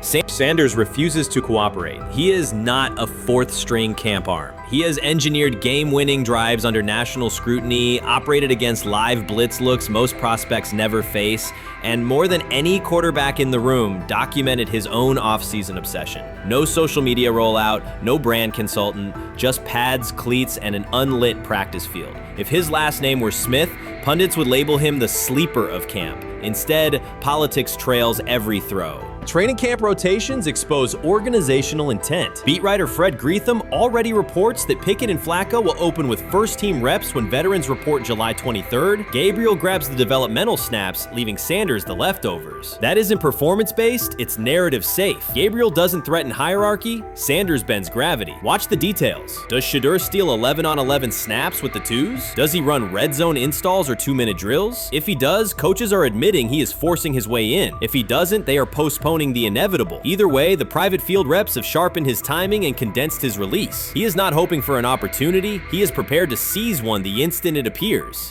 Cleveland's joint practices amplify that tension. First come live periods against the Panthers, then sessions with the champion Eagles. Those reps belong to the starters, so Flacco and Pickett will absorb most of Carolina's disguised pressure and Philadelphia's exotic fronts. Sanders' proving ground will be the preseason opener on August 8th. Under the stadium lights, he will get entire series, real reads, pockets collapsing for real. If his command mirrors the footage from Texas, coaches will have to answer why he never saw earlier work. Reps are scarce. 10 padded practices separate veteran arrival from game 1. Even an even split, something that never happens, would hardly suffice. Instead, the staff will funnel snaps toward the comfortable choices. That strategy can bury a rookie, but it can also spark an eruption when limited opportunities turn into highlight drives. One flawless touchdown march in the second half of a preseason game, and the dog pound will chant his name. Then the staff's narrative control evaporates. Criticism of Sanders has never matched the scrutiny applied to his peers. Analysts nitpick a ball pat, a foot angle, a pump fake, Pickett's inconsistency, Flacco's diminishing velocity, Gabriel's college system crutches. Discuss politely, if at all. With Shedeur, the critiques arrive as coded doubts. Does he rely on the family brand? Is he coachable? Can he stay humble? That double standard is as old as the league's resistance to outspoken black quarterbacks. Add Deion's unapologetic persona, and each Sanders rep becomes a referendum on establishment comfort levels. Shedeur answers not with rebuttals, but with work. Work captured in silent footage more deafening than any debate show monologue. Quarterback drama masks broader roster cracks. The Browns receiver group is crowded yet unproven. The safety room failed to create turnovers a year ago, interior defensive linemen are still rehabbing, and the offensive line must retool on the fly. Which quarterback can navigate that turbulence? Flacco's pocket mobility is limited, Pickett's confidence remains fragile, Gabriel is months away from processing NFL disguises, Sanders, forged by perpetual doubt, offers poise under chaos and meticulous preparation, a combination this franchise has lacked since, well, almost forever. Forget politics, depth chart etiquette, and recycled sound bites about developmental timelines. The only metric that counts now is who did the work. Sanders pounding through full gear scripts in late June is not vanity, it's vision. While the league sleeps, he refines his drop steps. While media speculate, he rehearses third down checks. He has already decided what he is. The organization must decide if it can recognize it in time. The preseason will provide the answer. Live bullets, real blitzes, stadium noise. When those throws leave his hand under pressure, no one will discuss ball pats or surnames. They will ask how a quarterback this prepared slipped to round 5. And if the performance matches the preparation, excuses about lack of reps will dissolve. It will be production against perception, and Shedeur Sanders has been producing where no one could see. Ready is the wrong word. He has been ready. Urban Meyer's roster history underscores the absurdity. Meyer coached Aaron Hernandez, whose off-field crimes are well documented, along with other players entangled in assaults, academic misconduct, and more. Yet Feinbaum singled out Newton, a national champion, Heisman Trophy winner, and NFL MVP, as the worst. This selective condemnation is not new. When Deion Sanders recently suggested implementing an NIL salary cap to restore competitive balance, Feinbaum dismissed the proposal and called Sanders a hypocrite rather than engage with the substance. The pattern repeats. Feinbaum routinely targets Cam Newton, Deion Sanders, Jameis Winston, Lamar Jackson, outspoken black athletes and coaches, while extending grace to figures such as Nick Saban, Kirby Smart, Dabo Swinney, or Tim Tebow under similar circumstances. Newton is no longer content to remain silent while others distort his story. In response, he laid out an accurate chronology, highlighting facts the commentary networks rarely repeat. One long-standing myth is that Newton was expelled from the University of Florida. he was not. Tim Tebow held the starting job unchallenged, and Meyer had no intention of displacing his star. Like thousands of athletes each year, Newton transferred to find a place where he could play. The move was strategic, not disciplinary. He is with 3-2-2-5-3-17 to transfer it and more back. Meyer was. Critics habitually resurrect the 2008 laptop incident to tarnish Newton's entire career. Newton has acknowledged the mistake, but its relevance is overstated. The incident did not prompt his transfer, nor did it derail his trajectory. After leaving Florida, Newton enrolled at Blaine College, a Texas JUCO powerhouse, and led the Buccaneers to a national championship while posting dominant statistics. That performance earned him the opportunity to transfer to Auburn. At Auburn, Newton produced one of the most extraordinary single seasons in collegiate history. More than 4,000 yards of total offense, 50 combined touchdowns,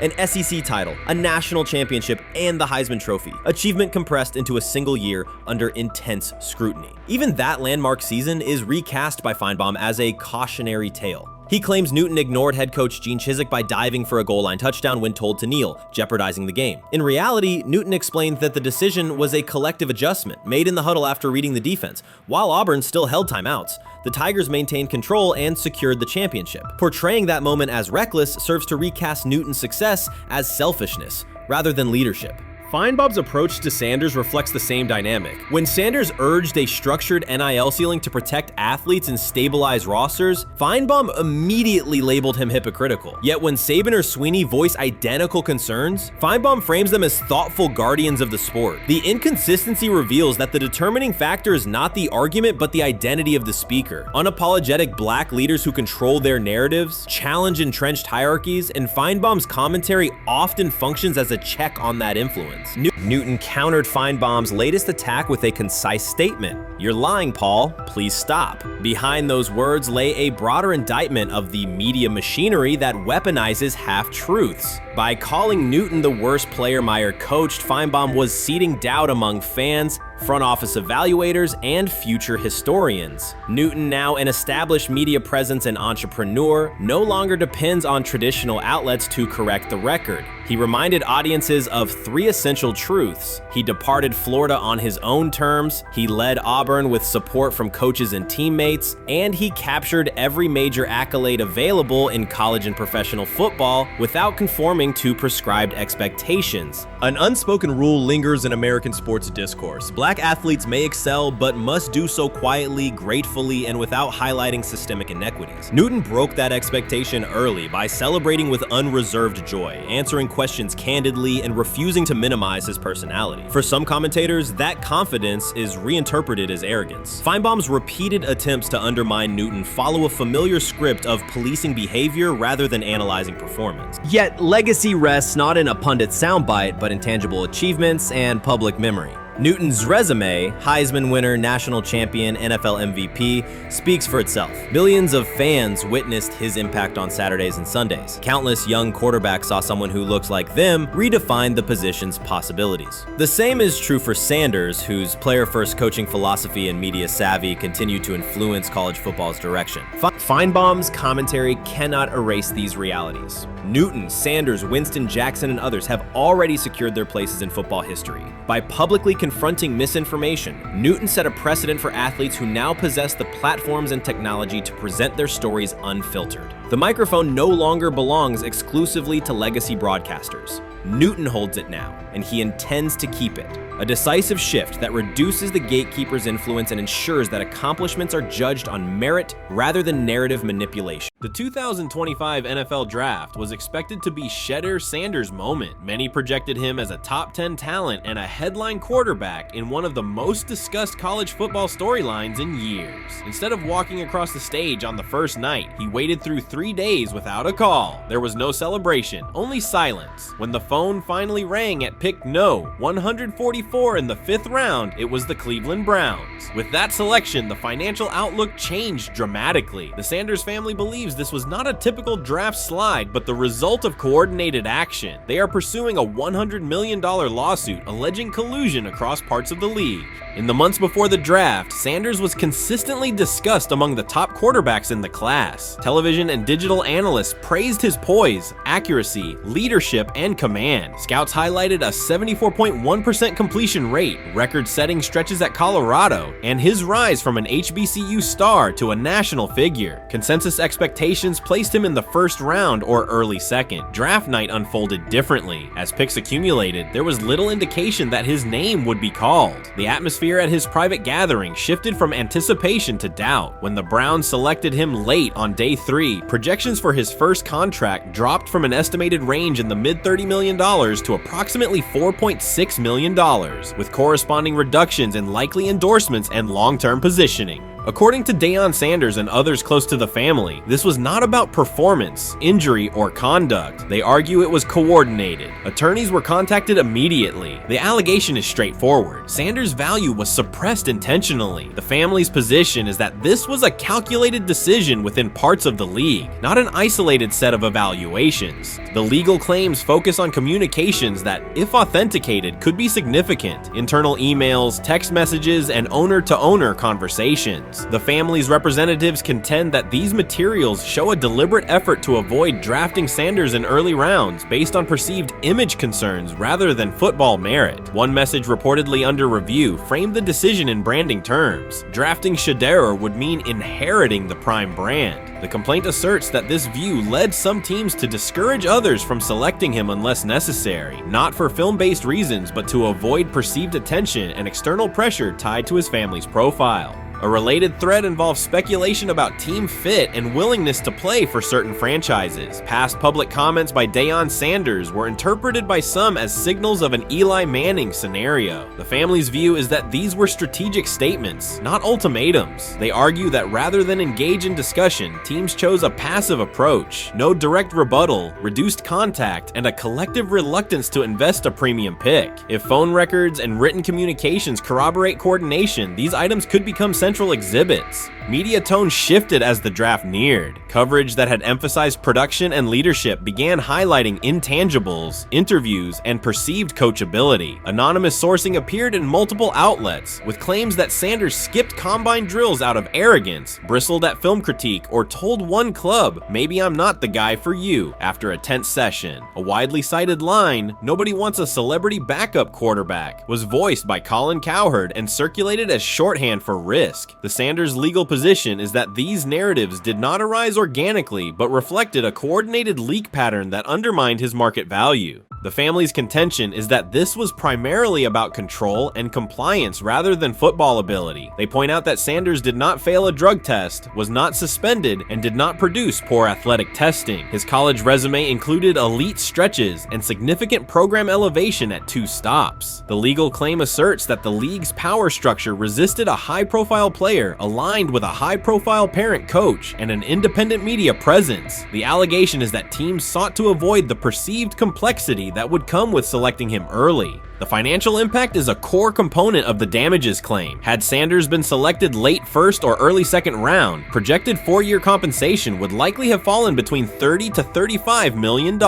with immediate access to higher tier endorsement opportunities and the brand leverage that accompanies a franchise quarterback designation. As a 5th-round pick, the initial contract value is a fraction of that total, and associated off-field opportunities are typically narrower. The suit reportedly seeks not only lost salary, but also the broader economic value linked to draft position, sponsorships, licensing, and the visibility that accelerates an early career trajectory. The filing's scope, as described by sources close to the family, extends beyond the league office. It may involve media outlets, scouting firms, and specific executives if discovery shows coordination or materially false statements that affected value. The argument is that the draft slide harmed not only Shedeur, but also the broader Sanders brand, affecting perceptions of Deion Sanders as a recruiter, coach, and public figure. The family's view is that narrative construction around brand risk and celebrity backup produced a measurable economic and reputational loss. If a court authorizes discovery, the process would likely compel emails, internal draft notes, and message archives from teams and third-party intermediaries. Subpoenas could be served on media organizations for sourcing records related to anonymous quotes. That level of transparency would be unusual and could reveal how information flows during pre-draft periods. The legal theory moves beyond a single player's evaluation to the draft's integrity, whether owners or executives acted in concert to reduce a prospect's value for reasons unrelated to football performance.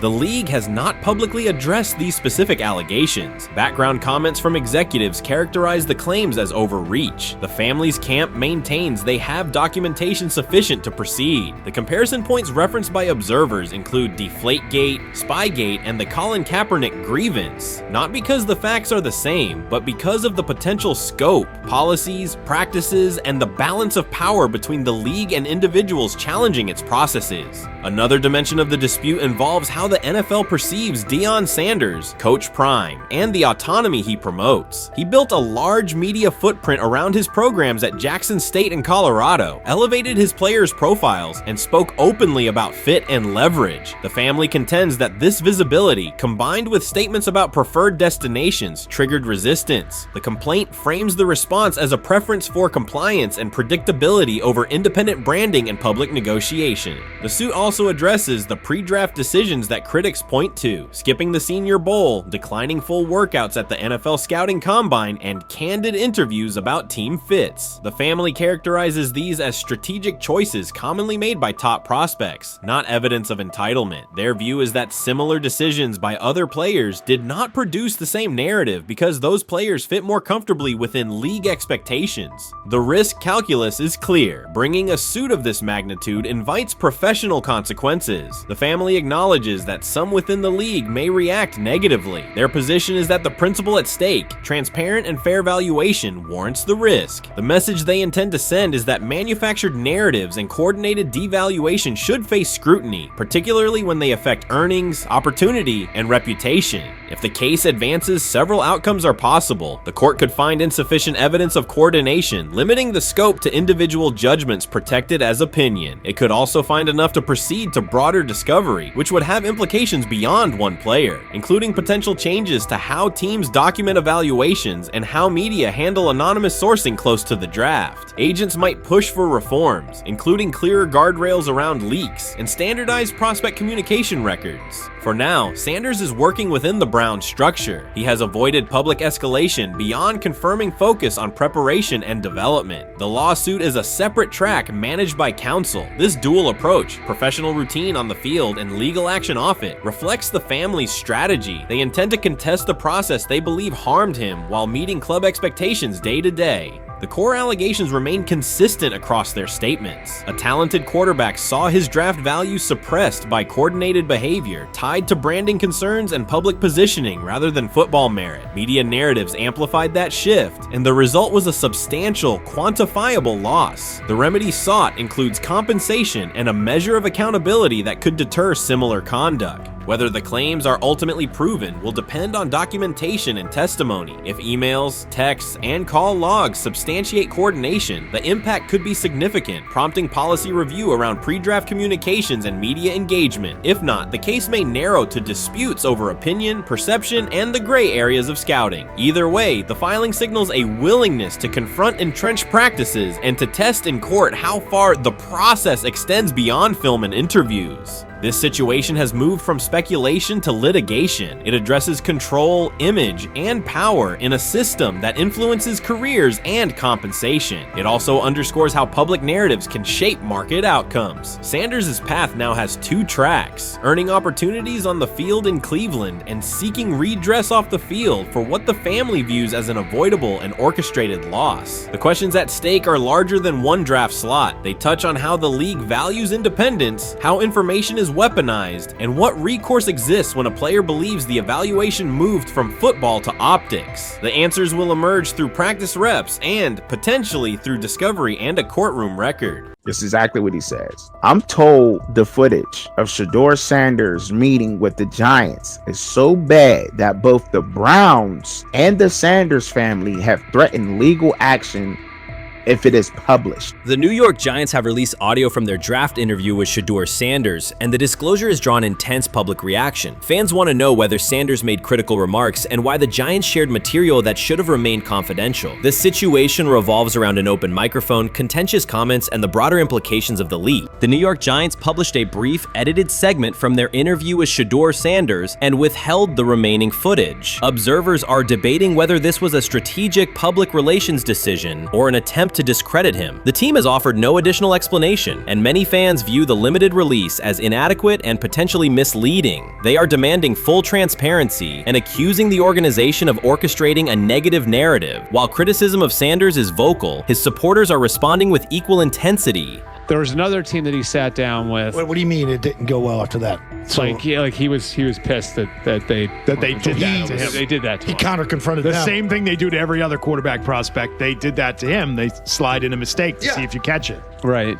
And so because you're the quarterback. But he didn't take it as a correction. He took it as like he got pissed off. Yeah, and it's like so here's another one. So another one was, he throws a bad interception, and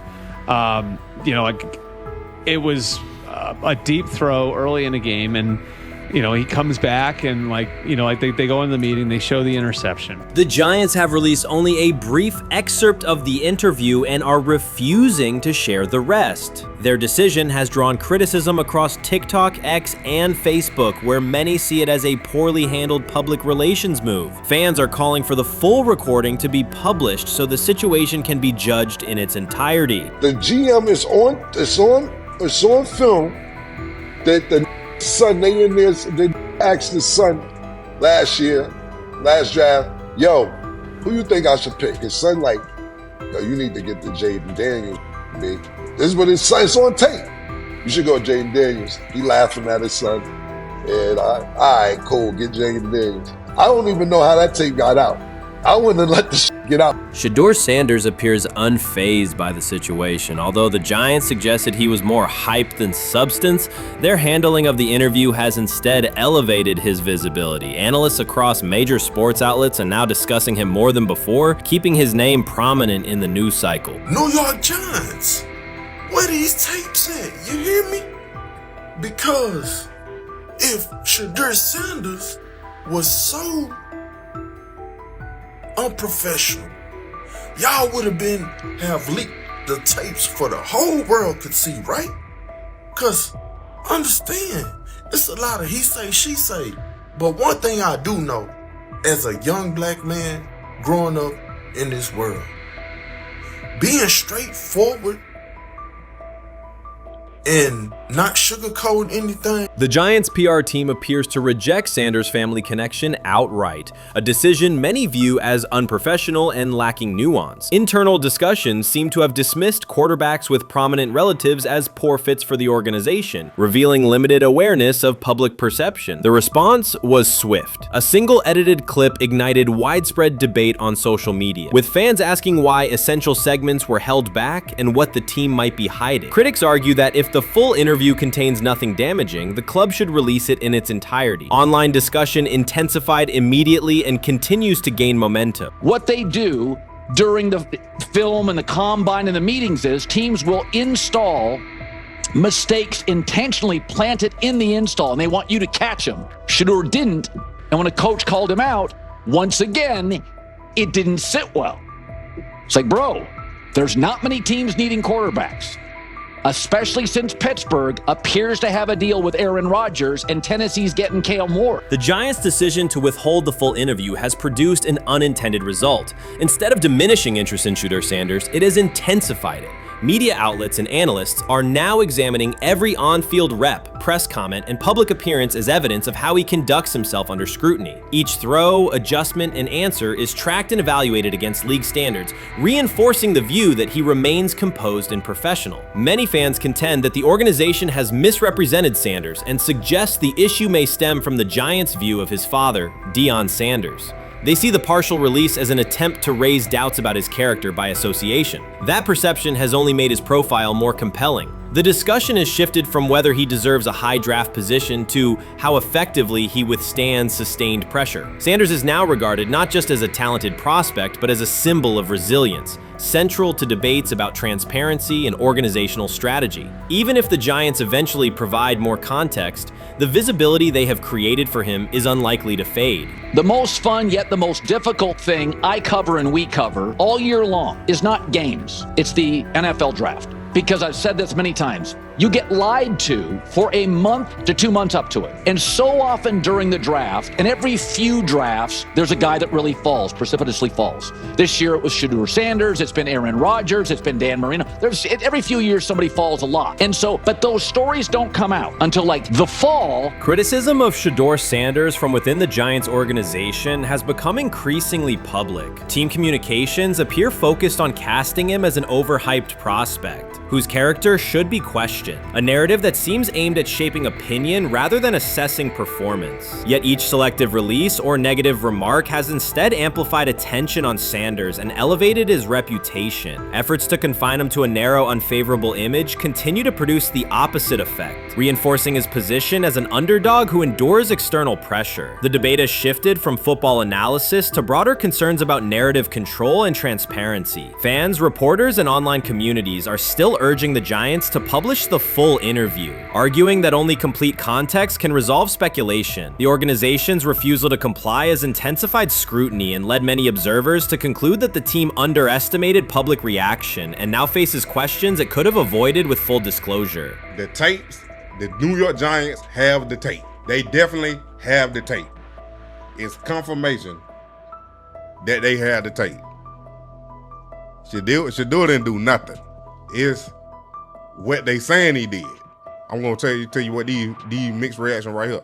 So we already know about the New York Giants, but the Pittsburgh Steelers head coach Mike Tomlin reported admired Sanders' talent, but hesitated to draft him due to previous challenges with quarterbacks like Russell Wilson and Justin Fields, leading to more cautious approach. Las Vegas Raiders. Sanders met with Raiders at the NFL scouting combine and expressed enthusiasm about potentially joining the team. His familiarity with the West Coast offense and quick release was noted positive, though concerns about his ceiling. Hours after the Giants posted that short audio clip, the timeline never slowed. Comment threads filled with frame-by-frame breakdowns, lip-read attempts, and side-by-side comparisons of what was said versus what was left out. Reporters called league contacts. No one could explain why a franchise would stir this level of curiosity only to seal the vault. Each refusal sharpened focus on Shedeur Sanders, turning routine throws into national talking points. Analysts kept circling back to the same note. His cadence at the line looks unchanged, steady against the noise. Hashtags demanding the full interview, trend drop, and trend again. Podcast hosts bump scheduled segments to lead with the leak. Rival teams get asked how they would handle a similar situation, then quietly check their own archives. Inside Giants headquarters, the plan to shape the story looks less like strategy and more like a slow burn spotlight they can't switch off. And now every preseason snap, every media availability, every stray sideline camera angle gets fed into a loop that asks, what are they still hiding? The file remains locked. Curiosity keeps compounding.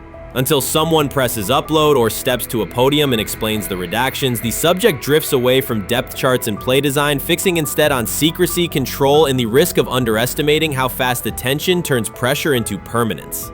Momentum isn't fading, it keeps recalibrating, louder, impossible to mute. He lied to us all when he said that this was going to be an open competition, a four-man open competition when it comes to the QB situation up there in Cleveland, in which, from the looks of it, all we've seen it be was a three-man race. The only people that has been getting reps in with the first team or with the veterans are Joe Flacco, Kenny Pickett, and Dylan Gabriel. We've never seen my boy Shedeur Sanders get a chance to get in. Even with him doing the things that he has been doing up there, he has yet to get in with the... Shedeur Sanders was caught off guard by Coach Kevin Stefanski's recent remarks, which have sparked talk of bringing in another starting quarterback. Commentators are debating whether Stefanski's comments reflect eroding confidence in Sanders or a brief lapse in judgment, but the rookie now faces intensified scrutiny over his role. The Browns, we got an analyst that says that Shedeur Sanders should have some kind of a ban? Banishment of some kind? Come again? Say what? For what? And we've got, this would be more troubling. If I'm a Browns fan, and this is where we're going to start, potential dissension in the ranks of the front office and the coach. And over what? Quarterback. When a program's headline quarterback suddenly becomes the subject of sideline murmurs and quiet searches for replacements, the situation is unmistakable. It's a breach of trust. Shedeur Sanders, the passer who put Colorado back in national conversations with his production and profile, has just received a clear message that his job security is in question. Coach Kevin, the assistant previously considered to be in Sanders' corner, made remarks that ignited speculation about changing quarterbacks. Fans, analysts, and even Deion Sanders are now reassessing the team's unity and its true plan for the position. The comment was no accident. It was a deliberate signal that the staff may soon elevate a backup. For perspective, Shedeur Sanders did not step into ideal conditions last season. He was sacked so often that Colorado could have dedicated a locker to every opposing edge rusher who reached him. Could I possibly go to bat for Kevin Stefanski as a great head coach? No, I couldn't.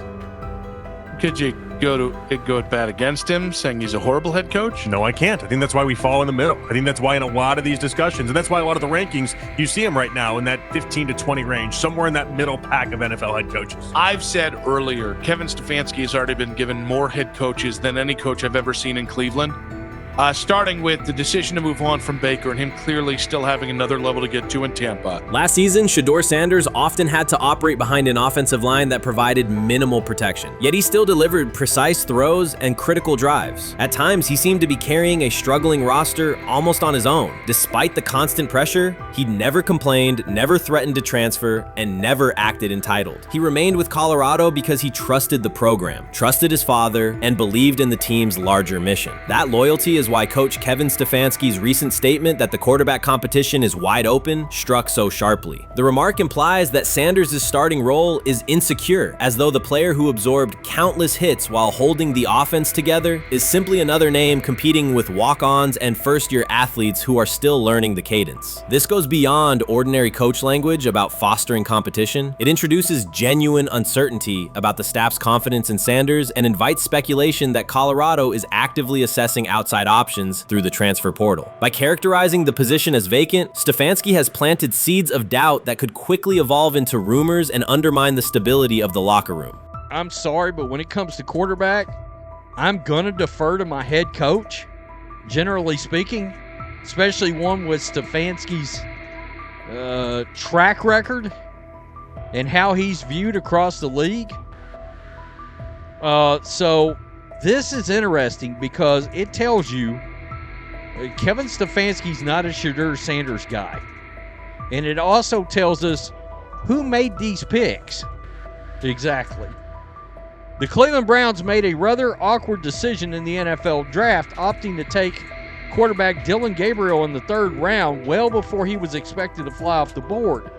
Then 2 rounds later, the Browns took fellow quarterback Shedeur Sanders. So what exactly is going on? Discussion has begun about whether Colorado is actively evaluating another quarterback and preparing for life after Shedeur Sanders. Analysts are debating whether Coach Kevin's move is calculated strategy or a misstep that jeopardizes team stability. Sanders remains a top NFL prospect, Deion Sanders' son, and the program's public face. His highlights dominate social media and his jerseys outsell the team's victories. Yet he is once again being asked to reaffirm his position. The issue is more than routine roster management. It intersects with the family dynamics that shape the program. By portraying the quarterback job as open, Coach Kevin signals to both Shedeur and Deion that the staff is willing to move on despite Sanders' stature. For Shedeur, sitting through film sessions while hearing talk of potential replacements adds an unwelcome layer of uncertainty to an otherwise proven resume. The decision may reflect a desire for a quarterback with a different profile, perhaps someone more mobile and system-oriented, rather than a dismissal of Sanders' accomplishments. So the Shedeur Sanders, I want to talk about this. So here's a prime example. Shedeur Sanders, they had 3-day mini camp for the Cleveland Browns. And now Jimmy Haslam actually has some money. The Bengals owners and the Rooneys are near the bottom of the league in net worth. But what the Browns have is what I would call the Buffalo Bills used to have this years ago, pre-Josh Allen. What are Browns veterans saying about Shedeur Sanders behind closed doors? According to internal discussions, the feedback goes beyond casual praise. Several veterans describe his performance as franchise level. Private locker room conversations compare his command of the offense to established starters. And one senior assistant reportedly called him Sunday ready after a single walkthrough. The consensus is that front office staff and coaches have taken serious serious notice. Inside the Browns facility, informal conversations circulate among players and coaches. These remarks carry significant weight in personnel evaluations and often influence practice rotations. When veterans speak this strongly, the message typically reaches decision makers quickly, especially during roster planning. In short, the internal perception of Sanders is already affecting how the staff views the current quarterback depth chart. Browns vets kind of weigh in on Shedeur Sanders and how he's been since he arrived in Cleveland, in Pound Town. And I think it's very, very important that we discuss it, because it'd be really easy for these vets to, this wasn't like a on-the-record interview. This is just kind of back channels into what the vets are saying, the rumors, but the sources telling us.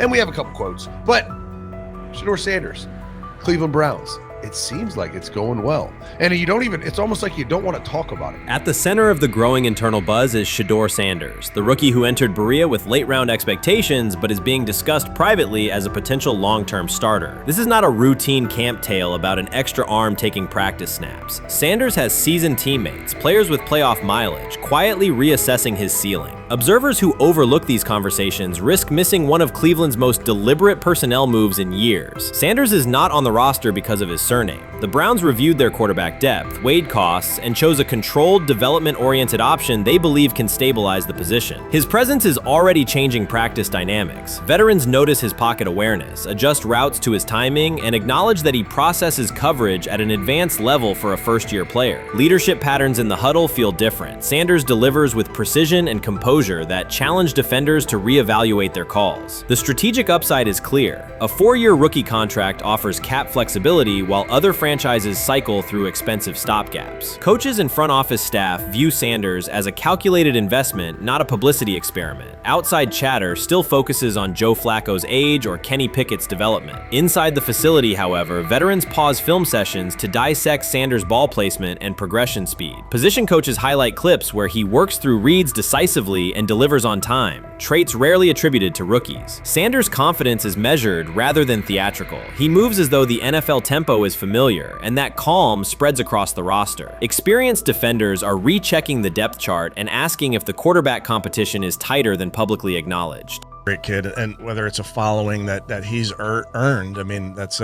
something that he's done a great job of interacting with fans. And but he is a great kid. You guys will get to know him more. He's working like crazy, just like all the guys. He's another young man. These rookies, my office is downstairs. As they got to walk by my office as they come in. They come in early. And Shedeur, just like all those guys, he's in there early. He's getting his work done. He has not yet secured the starting job. Evaluations so far come only from brief practice periods, no comeback drives, no national headlines, just steady execution in shorts and helmets. In a league that celebrates splashy debuts, Shedeur Sanders is earning trust rep by rep. Veterans typically withhold judgment until late in camp, yet several are already studying his footwork and timing, which suggests genuine respect. Inside the building, coaches sense that the Browns may have finally found a stabilizing presence at quarterback. Cleveland's recent history underscores why this matters. The team has started 9 quarterbacks over the past 2 seasons, an indicator of instability rather than depth. Sanders arrives with composure, arm strength, and a well-known surname, so any sign of readiness is magnified. Financial context also plays a role. The Browns are allocating a significant portion of the salary cap to Deshaun Watson, whose performance has not matched that investment. To manage costs, the front office signed 4 additional quarterbacks on low-impact contracts. Together, they account for far less than Watson's annual cap figure. If Sanders continues on his current trajectory, that structure could give Cleveland both competitive clarity and much-needed financial flexibility. He's the only person who's come out and say, hey, man, this dude look kind of good, man. Let me tell you what I heard. A lot of people reaching out to players in the locker room and stuff. To me, I think this is it's a red herring. Like, I'm supposed to suspend myself to this belief that he was going to look bad. I've never expected him to look bad to start with. The 5th round quarterback stuff, that's involving perceptions, pre-draft analysis, and other teams Cleveland's veterans have endured every kind of quarterback turmoil: poor reads, major injuries, shaken confidence, and sideline disputes. When a young quarterback like Shedeur Sanders steps in and appears composed rather than overwhelmed, people notice. The attention comes not just from coaches and reporters, but from the linemen and defensive leaders who have watched previous backups struggle. They are not exchanging doubts, they are sharing nods of approval. Sanders demonstrates instinctive pocket awareness, reliable accuracy, and steady poise, qualities that quickly circulate through team conversations. After years of instability under center, the Browns need someone who can remain calm and effective deep into the season. Although expectations have fallen over time, genuine interest is growing. Praise is coming from teammates who rarely commend anyone unless his performance demands it. What do you think is happening in Browns camp? What do you think is going to happen there before I let you go, Lewis? You know, I think it really does all depend on how Kevin is able to, as it relates to Shedeur, work him in enough. Well, one, Shedeur has to earn the right for Kevin and the staff to have discussions about, hey, we got to get him more reps with the ones and twos.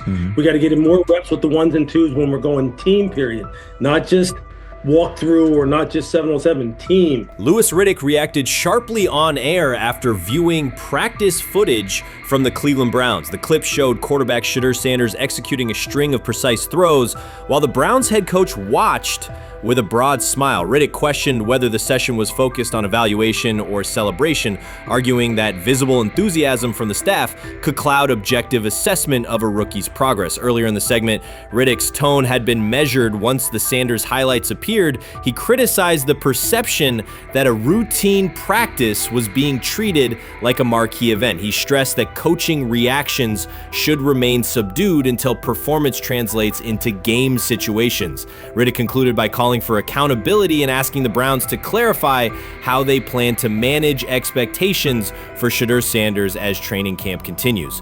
Couldn't imagine me myself saying, hey, you know what, as someone who has been at the very bottom to try and ascend to like some level of success, I could never imagine going, you know what would be really cool?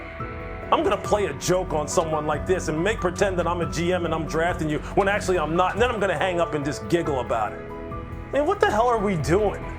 Seriously, what are we doing when we think that kind of crap is funny? I don't know. Trying to get likes on TikTok? I don't have the right words for it. Right, Lewis, I'm gonna say this. I don't have the right words for it. Few situations unsettle a former front office executive faster than watching coaches celebrate a rookie quarterback before pads come on in August. In Louis Riddick's view, the Browns staff did more than acknowledge promise. They acted as though they had already secured their franchise leader. Throughout the session, Shedeur Sanders delivered 40-yard throws off his back foot, ran crisp 2-minute drills, and displayed steadiness rare for a first-year player. According to reports, each successful rep drew audible admiration from the sideline, highlighting how quickly enthusiasm has escalated. When Riddick reviewed the same practice tape and heard the glowing comments, he challenged the reaction on live television. He argued that a few controlled drills should not override the methodical scouting and development work that normally guides roster decisions. Riddick's criticism focused less on Sanders' talent than on the evaluation process. He warned that comparing a prospect to established stars or joking about renaming the stadium creates pressure before the player has taken an NFL hit, faced a disguised coverage, or logged a preseason snap.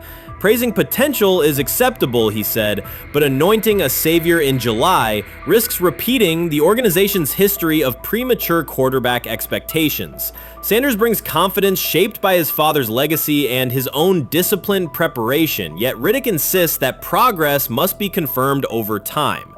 He urged the Browns to temper public excitement, follow a structured development plan, and reserve celebratory reactions for on-field results that matter. Regular season production under live pressure, not highlight clips from a midsummer workout. He has to earn that. Kevin has to figure out a way to do that. So then you can reasonably assess what you have in him compared to Dylan Gabriel, compared to Kenny, compared to Joe Flacco. If you don't, then the conversation surrounding him is going to continue to be what it's been, which is, but for some people, he was overhyped all along. He's not that great of an athlete, doesn't have a big enough arm. There's a reason why he was a 5th-round pick, blah, blah, blah, which I don't believe. I believe if he is given enough reps, earns enough reps, and then is given enough reps in meaningful situations, he can throw the ball just as good as Joe, if not better, just as good as Kenny, if not better, just as good as Dylan Gabriel. After more than 2 decades in personnel and broadcast analysis, Louis Riddick was dismayed to see a franchise bypass basic evaluation standards after only a series of eye-catching minicamp throws. Reviewing practice footage from Cleveland, he observed Shedeur Sanders drilling 40-yard passes against uncovered receivers and running 2-minute sequences with poise. In Riddick's view, those reps, conducted without pads, contact, or a disguised rush, show arm talent but reveal little about how a rookie handles game pressure. Riddick said the Browns' reaction drifted from objective assessment to outright admiration. Multiple reports indicated coaches were sketching new concepts for Sanders during dinner and referring to dedicated Shedeur packages well before a padded practice. Even the veterans in the quarterback room showed no visible alarm, a sign that staff excitement had already reset the internal depth chart conversation. The analyst emphasized that his concern is not Sanders' skill set. He acknowledged the quarterback's arm strength, footwork, and composure, but rather how quickly the club appears willing to declare him its long-term answer. Riddick cited several past prospects who received similar midsummer acclaim only to stall once real competition began. Given Cleveland's long history of quarterback turnover, he argued the organization should focus on incremental milestones, processing post-snap reads, surviving live pass rushes, and rebounding from mistakes on Sunday afternoons. Riddick urged the Browns to temper expectations and follow a structured development plan so Shedeur Sanders can progress without undue pressure. One coach reportedly admitted he replayed Tuesday's scrimmage film so often that he lost sleep, an anecdote Riddick offered as proof that enthusiasm is already outpacing reality. All asking now is what is going on with Shedeur Sanders, and so the floor is yours. Maybe you can make sense of this free fall with what was at one point the top-rated quarterback in this draft class. Yeah, Shay, I think at this point in time, this really isn't a football discussion any longer. This is a personal discussion. This is about it's a fit discussion. It's whether or not teams are just comfortable with everything that comes along with Shedeur in terms of who he is as a person, all the people that are surrounding him in terms of his inner circle, and whether or not teams deem that to be something that they're comfortable with. Right or wrong, that's the only conclusion you can really come to at this point. Louis Riddick voiced an escalating concern during the segment. Having witnessed numerous quarterback setbacks in his career, he worries another may be forming, not because Shedeur Sanders lacks talent, but because the praise around him is growing without restraint. Sanders has simply attended practice, delivered accurate passes, led the huddle, and shown the composure expected of an NFL player. Riddick fears the Browns' reaction, treating routine drills as proof of long-term success, risks setting premature expectations. He cautioned that the organization seems ready to celebrate a franchise savior before Sanders has taken a competitive snap, noting that such early adulation has derailed promising prospects in the past and could impede Sanders' measured development. They have never loathed college football itself. They have resisted the people determined to reshape it. When Deion Sanders, black, direct, unapologetic, walks into a room of power brokers and speaks with authority instead of deference, critics recoil. During his playing days, they complained about celebrations and gold chains. Now that he is a head coach, mentor, and father, they label him something more polite, but just as dismissive, a problem. At Big 12 Media Days, Sanders addressed the accelerating chaos of the name, image, likeness market. He said college football needs a salary cap, not to hobble players, but to impose order on a system that showers unproven freshmen with 7-figure promises while the rest of a roster hunts for scraps. He called the situation unsustainable. Within hours, ESPN commentator Paul Feinbaum branded him a hypocrite, arguing that Sanders profited from NIL at Jackson State and now wants rules only because his most marketable athletes have moved on. The accusation spread quickly because it fit a comfortable storyline. Outspoken black coach gains from change, then protests when the advantage disappears. That framing ignores context. Sanders never criticized players earning money. At Jackson State, he urged corporate sponsors to partner with athletes who had been invisible to major brands for decades. What he wants now is stability, standardized guidelines, basic financial literacy, and roster balance that prevents locker rooms from fracturing over uneven payouts. When other coaches, Nick Saban, Dabo Swinney, Lane Kiffin, voiced similar concerns, they were praised for foresight. When Sanders spoke, the tone shifted to suspicion. The difference is not the message, it is the messenger. Feinbaum's response followed a familiar script. When black leaders question the structure of the sport, their motives are interrogated, their credibility attacked, and their competence doubted. He did not level the same charge at Jimbo Fisher when Fisher complained that NIL disturbed recruiting. He stayed silent when Kiffin lamented the transfer portal. But Sanders, who raised enrollment and television ratings at Jackson State, brought unprecedented attention to Colorado in one season and consistently mentors players beyond football, was called opportunistic. Feinbaum dismissed the cultural impact Sanders created, the exposure for historically black colleges, the draft picks developed, the infrastructure improved, reducing his work to a marketing stunt dependent on star sons Shedeur and Shiloh or two-way standout Travis Hunter. Sanders did not retaliate. He returned to practice, media obligations, and recruiting. His confidence is rooted in faith and in the responsibility he feels toward young athletes whose lives will extend decades beyond their highlight clips. When he asks for NIL boundaries, he is thinking about freshmen handed large sums without guidance, families unprepared for sudden wealth, and programs that abandon kids once production stalls. He has watched that cycle from the inside.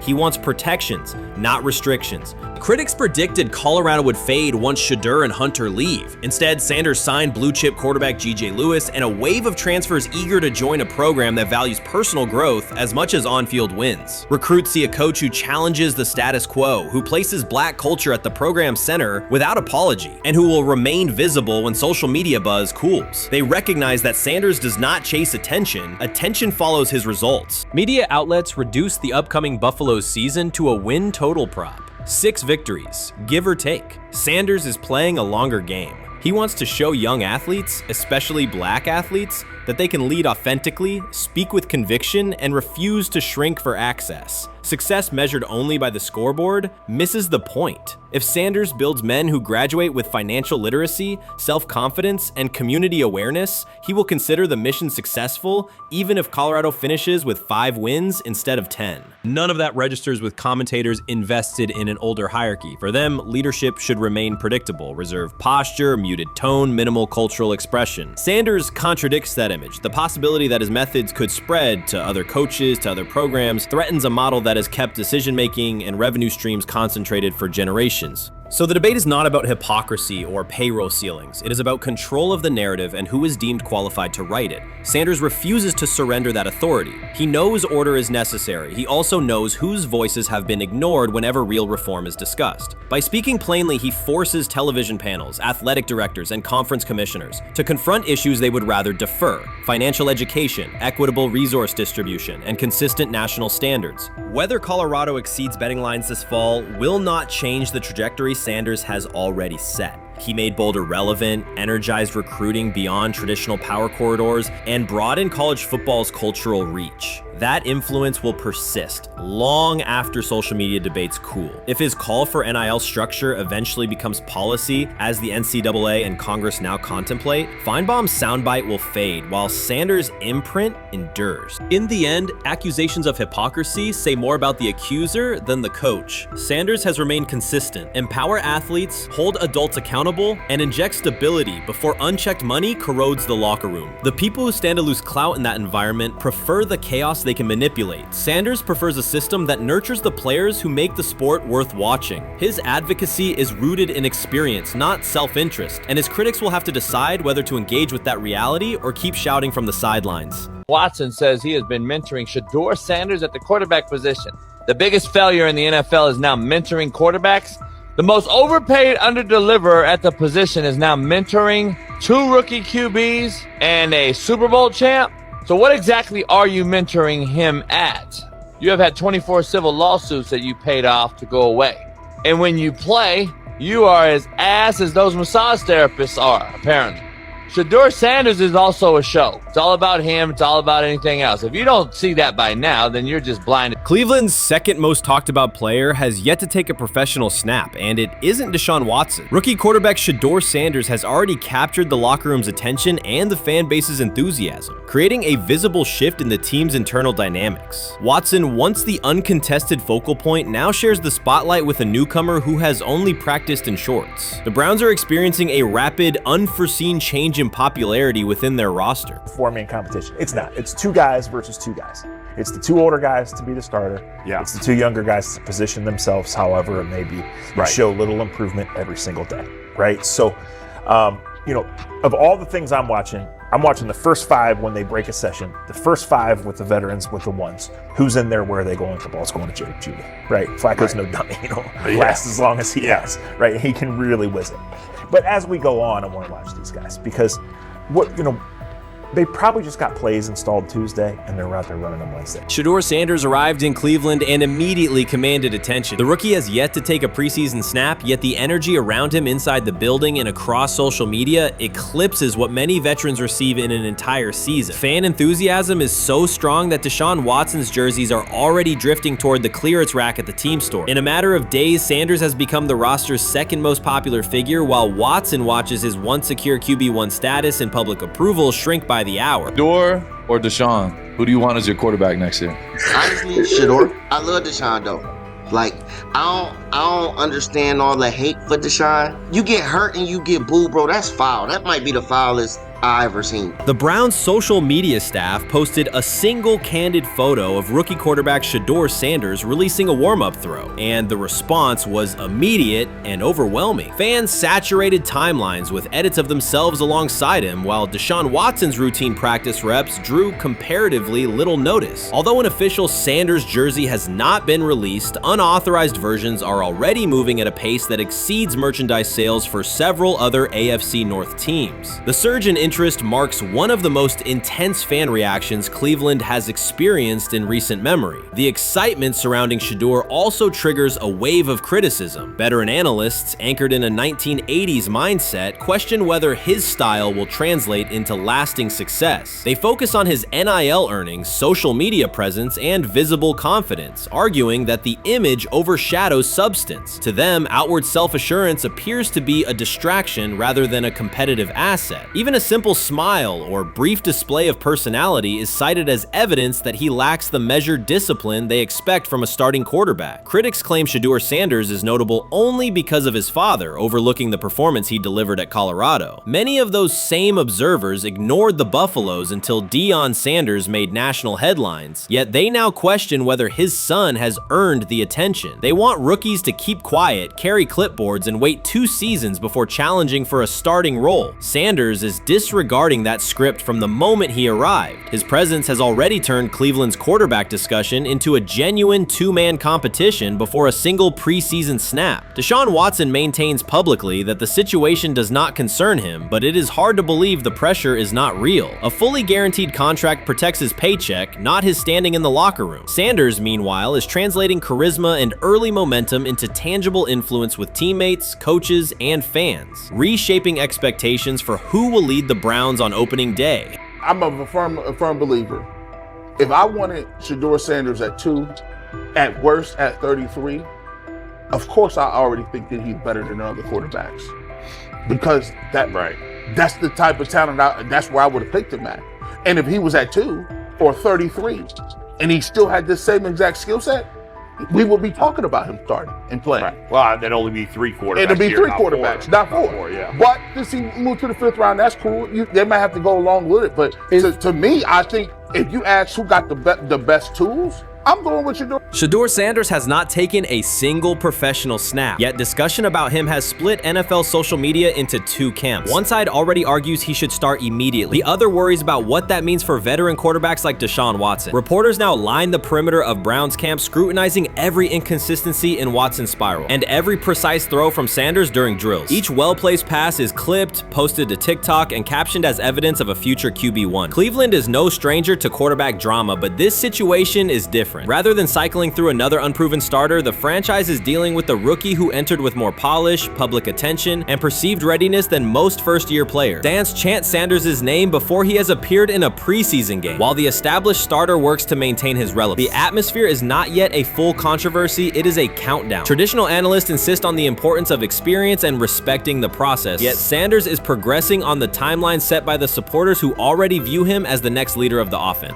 Chris Carter's televised assessment of Shedeur Sanders triggered immediate pushback from Cleveland fans, local media, and even several Browns veterans. Carter dismissed Sanders, a 5th-round pick, as unprepared to start and framed the growing interest around him as purely a byproduct of surname recognition. Since that segment aired, practice reports have told a very different story. Observers inside the Browns facility describe a rookie quarterback who is closing the gap on Kenny Pickett and Dillon Gabriel with surprising speed. Sanders first turned heads in rookie minicamp by directing the huddle with a calm that belied his inexperience. Position coaches reported that he rarely repeated mental errors during installation periods, a trait they rank highly when grading young quarterbacks. In organized team activities, he showed consistent timing on intermediate routes, kept turnover numbers low in 7-on-7 periods, and demonstrated early command of Kevin Stefanski's protection calls. That steady execution earned him a handful of first-team snaps, reps that would ordinarily have belonged to Pickett by default. By mandatory minicamp, the rotation had shifted again. Practice notes from beat reporters detail the rise in Sanders' workload each day. Red zone series against the starting defense, 2-minute drills, and full field scrimmage possessions in which he checked out of called plays when fronts dictated it. Mary Kay Cabot, initially skeptical Sanders would challenge for game day snaps in 2025, wrote after consecutive sessions in mid-June that his footwork, release speed, and pocket management had, quote, meaningfully tightened since rookie camp. Her tone marked a clear departure from early spring projections that labeled Sanders a long-term developmental project. The broader quarterback context in Cleveland magnifies that progress. Deshaun Watson's availability and form remain uncertain after 2 injury-interrupted seasons, while Pickett's transition from Pittsburgh has been uneven. Dillon Gabriel's arm strength is evident, but coaches continue to stress hesitation in his full-field reads. Against that backdrop, Sanders' quick decision-making and mechanical efficiency have begun to look less like a pleasant surprise and more like the roster's most reliable short-term plan. Inside the locker room, acceptance has followed performance. Wide receivers cite Sanders' ball placement on outbreaking routes, noting that the ball routinely arrives on the upfield shoulder, a small but essential detail that allows for yards after the catch. Offensive linemen appreciate his pocket awareness. Joel Bitonio remarked privately that Sanders slides up instead of bailing when edge pressure flashes. Defensive backs say his eye discipline forces them to hold coverage longer than they expected against a rookie. Such cross-positional respect develops only when day-to-day tape shows tangible improvement. The reaction to Carter's critique highlights a recurring double standard applied to young black quarterbacks. Traits celebrated as swagger or confidence in other players were labeled arrogance when associated with Sanders, yet the quarterback himself has not responded publicly. There have been no subtle social media jabs, no mention of critics and interviews, only repeated references to competing for every rep and learning from veterans. That measured approach, combined with hard evidence from practice, has softened earlier doubts among coaches who prioritize demeanor as much as arm talent. Within the coaching staff, the discussion now centers on readiness thresholds. Stefanski's scheme relies heavily on quick rhythm throws, defined reads, and disciplined pocket movement. Those requirements align with Sanders' strengths: a compact release, willingness to target the middle of the field, and instinctive timing on RPO concepts carried over from his college tape. Staffers reviewing cut-ups from joint practices note that his internal clock already approximates NFL speed, a metric they did not expect to see until mid-season at best. If that trajectory continues through preseason games, the Browns face a consequential decision. Starting a 5th-round rookie 6 weeks after training camp opens would unsettle salary cap assumptions, depth chart politics, and external perceptions of organizational stability. Yet the internal mandate remains clear: the most prepared quarterback will play. That standard places Sanders in genuine contention because every practice metric used to grade readiness, turnover ratio, red zone efficiency, third down conversion rate has trended in his favor since early June. The organizational stakes are considerable. Cleveland has cycled through starting quarterbacks at a startling pace over the past decade, shifting from first-round investments like Baker Mayfield to high-cost gambles such as Watson,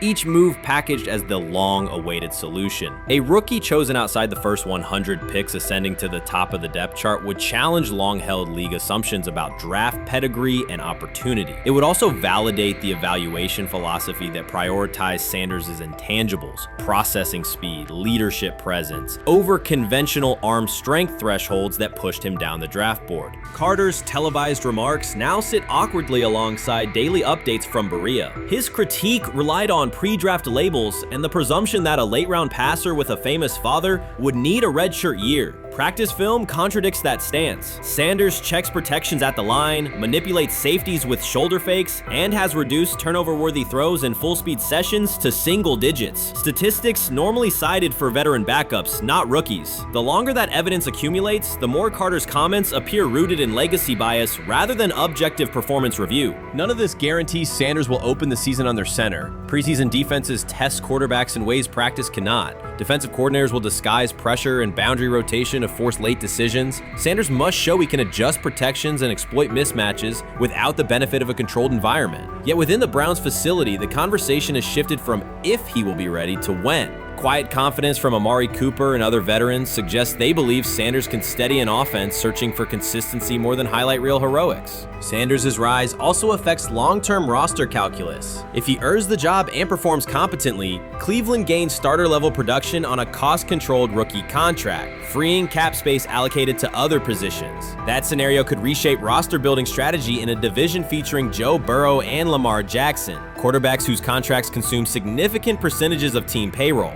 A capable, low-cost starter would allow the Browns to reinforce their offensive line and secondary while retaining core veterans, a competitive advantage few teams enjoy. For now, the focal point remains daily improvement. Sanders continues to arrive before sunrise, reviewing the previous day's install with the quarterback coach, then staying after practice to throw on-air routes with receivers low on the depth chart. Coaches track those habits closely because consistent routine underpins performance when adversity strikes in live games. Each incremental gain strengthens the argument that readiness depends on preparation and aptitude, not draft slot. Carter's segment reminded the league how quickly assessments can become outdated when they lean on perception over evidence. Sanders' steady climb up the depth chart underscores the counterpoint. In the NFL, tape is the final arbiter. Should Sanders translate practice efficiency to preseason success, the Browns may discover that the solution to their long-standing quarterback riddle arrived quietly in the 5th round, carrying little more than confidence and a willingness to work. Shedeur Sanders doesn't ask for excuses. He hasn't blamed limited reps, patched together receiver groups, or 4th-string offensive linemen struggling against Cleveland's second-team defense. He shows up, works, and demonstrates why he belongs. On day 3 of Browns training camp, for the first time since OTAs, he finally received something close to a fair opportunity. He lined up with the second unit during an 11-on-11 period and made the most of it. In 8 plays, he did what he typically does when given a chance. He executed. He went 2 for 2 on a quick series, finishing with a decisive throw to tight end Blake Whiteheart that immediately caught the sideline's attention. There was no hesitation in his drop, no unsettled feet, and no panic. Just firm, accurate timing and clean operation. It raised an obvious question. What has taken so long for the Browns to evaluate him with a functional group? The story isn't only about one throw, it's about the delay before it. Sanders has been the guy for most of his football life, commanding high school programs, starring in the Southwestern Athletic Conference at Jackson State, then operating under national attention at Colorado. For the first time, he's been told to wait. He has treated that reality as part of the job rather than a setback. He has prepared like a professional since the moment he arrived, and on the 3rd day of camp in heavy heat, he let the football represent his case. While coverage focused on the veteran presence of Kenny Pickett and Joe Flacco, Sanders made an impression with minimal volume. The difference with the second team was immediate. Protection held up, routes were on schedule, and progressions unfolded as designed. Within that structure, he looked like the quarterback who led efficient offenses at Jackson State and Colorado. Calm in the pocket, decisive in his reads, and accurate to tight windows. This was not simply a good practice period, it was a clear statement. He was not just operating the script, he was directing it. The timing was sharp, the reads were clean, and the seam throw to Whiteheart was a high-level anticipation throw, professional in placement and pace. The narrative around Sanders should reflect that when he is placed in a workable situation, his strengths are visible. Early work with 4th unit personnel included protection issues and unreliable spacing. With the 2nd unit, those variables stabilized, and his work looked consistent with his resume. The performance supported a straightforward conclusion. The evaluation should move forward with higher quality reps. Sanders has been explicit about his approach. He does not request special treatment. He intends to be prepared so that when an opportunity appears, he can step in without a drop-off. He has said he wants to be ready for anything and not offer explanations after the fact. That mindset fits what teammates and coaches have observed. A quarterback focused on the assignment, not the conversation around it. The The conditions were demanding: relentless sun, heavy humidity, and a practice tempo that stressed decision-making. Many players fatigued as the session wore on. Sanders did not show signs of rushing reads or forcing the ball. He managed the pocket, reset his base when necessary, and continued to deliver on time. The path he has taken, HBCU starter in the SWAC, then Power 5 starter under constant attention, has prepared him for compressed evaluation windows. He has been under scrutiny for years. The heat did not change his process. He moved defenders with his eyes, anticipated breaks, and stepped into throws with balance. The crowd was not chanting his name, and there were no ovations. That was irrelevant to the task. He is focused on the locker room and the staff, and he is building credibility the same way he did at previous stops, by being reliable when the ball is snapped. Quarterbacks coach Bill Musgrave has emphasized ignoring external noise and keeping attention on install, footwork, and timing. Sanders is familiar with the dynamic. He has been followed by cameras and commentary since his early teens. He has experience living with attention and still adhering to routine. Under heat, with a narrow set of snaps and multiple decision points, he stayed composed and effective. 2 speeding citations, 91 miles per hour in Brunswick and 101 miles per hour in Strongsville, became national items. General Manager Andrew Berry characterized the decisions as not smart and stressed that it's not only about driving fast, but about the safety of others. Sanders accepted responsibility, stated that he learned from the incidents, and said he would follow the rules. The attention to those citations did not alter his daily schedule or his practice preparation. He arrived early, stayed engaged, and kept the discussion centered on work.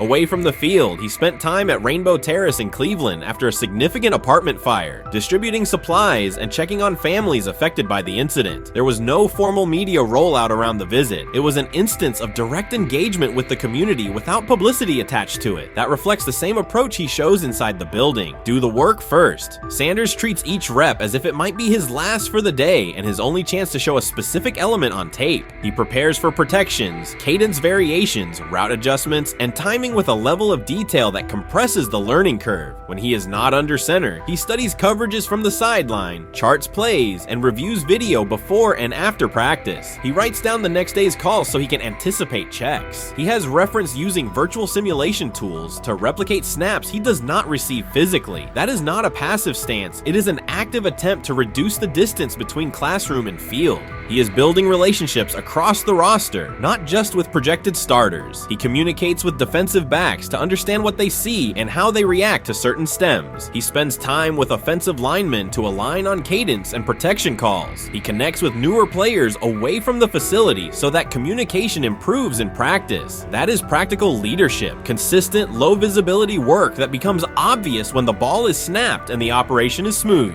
3 days into camp, a central question remains. Why hasn't he taken a first-team rep? Flacco has seen work. Pickett has seen work. Dillon Gabriel has been cycled in. Sanders has remained behind all 3 on the depth chart while producing efficient periods when provided stable support. Head coach Kevin Stefanski has not publicly detailed the plan for distributing first-team snaps among the quarterbacks. When asked, Sanders answered that it is not his place to comment on rotation decisions. That response aligns with his day-to-day conduct, respectful, professional, and centered on the next assignment. The staff is managing a room with a Super Bowl MVP, a former first-round pick, multiple rookies, and a new set of combinations on the offensive line. That creates a set of decisions about exposure, pacing, and evaluation windows. Within that context, Sanders has presented a clear case for additional evaluation. He has shown he can execute the offense as designed when the variables are standard. Musgrave has a long-standing connection with the Sanders family through his time as a teammate of Deion Sanders in San Francisco. That familiarity supports direct communication. It does not guarantee anything about the depth chart, but it does help streamline teaching, feedback, and expectation setting. Inside the defensive back room, veterans such as Denzel Ward have provided perspective on timing, leverage, and eye discipline that Sanders has incorporated into his preparation.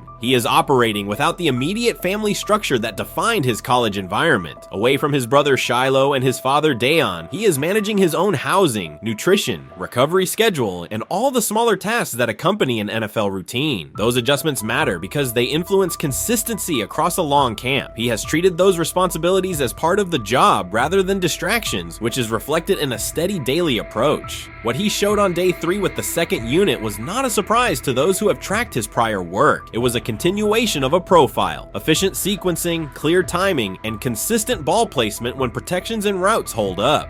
The 8-play period was short, but it was enough to reinforce the point. He doesn't need a large sample to demonstrate baseline operation. He needs a fair sample to test ceiling and adaptability. There is also the matter of perception. Public attention concentrated on the speeding tickets and the general manager's response. Less attention fell on the preparation, the efficient period with the second team, or the community engagement at Rainbow Terrace. That imbalance is common in training camp narratives. Sanders has handled it by keeping his answers simple and his focus on football. He has not tried to redirect the conversation. He has done his work and waited for additional reps. The objective next step is straightforward. Expand the evaluation with higher unit personnel and standard opponents. That does not require a complete reshuffling of the depth chart. It requires allocating a defined sequence of first-team snaps so that timing with starting receivers and protections with starting linemen can be measured on tape. The staff can then compare operation speed, accuracy under pressure, red zone decision-making, and 2-minute mechanics against the other quarterbacks. That is the most direct way to clarify the competition. None of this dismisses the experience or track records of the veterans in the room. It emphasizes that the purpose of camp is to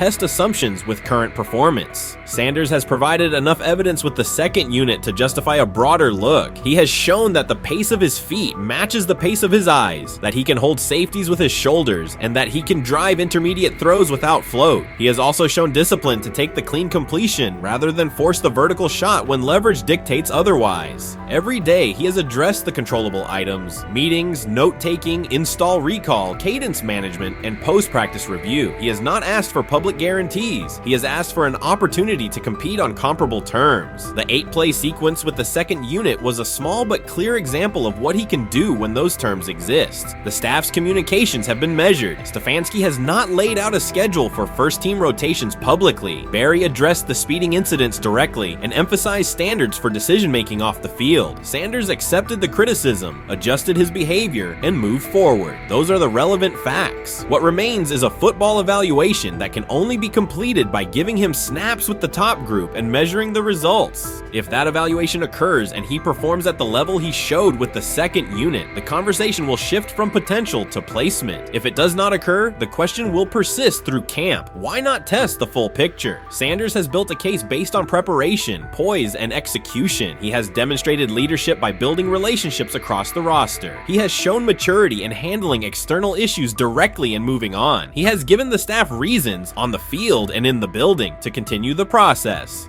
3 days into camp, he has answered everything within his control. He has shown growth, discipline, and consistent operation. He turned early fourth-team disarray into learning, then executed cleanly when moved to the second unit. He kept the discussion on football when outside topics threatened to dominate. He has not tried to win a press conference. He has tried to win every rep. If he continues to stack days like this, the next step is logical. Evaluate him with the starters, document the results, and let the tape determine the depth chart. Until then, he will continue to prepare, continue to compete, and continue to present the same message through his play. While much of the NFL community attended the ESPYs in Los Angeles, Shedeur Sanders spent the day in Cleveland with families recovering from a residential explosion. He did not seek cameras or a red carpet appearance. He chose to be present in a neighborhood working through loss. Weeks earlier, an explosion at the Rainbow Terrace apartments in the Garden Valley neighborhood displaced more than 100 residents. Local officials reported that 42 families were left without housing. A father suffered burns over most of his body and remained in a coma. His 2 young children were hospitalized in critical condition. The damage extended beyond structures. Families lost possessions, stability, and routine. Cleveland City Council member Richard A. Starr described the moment as a family fighting for its future. Outside of local reporting, national attention was limited. Sanders decided to go to the site, meet residents, and help organize a day focused on relief and connection.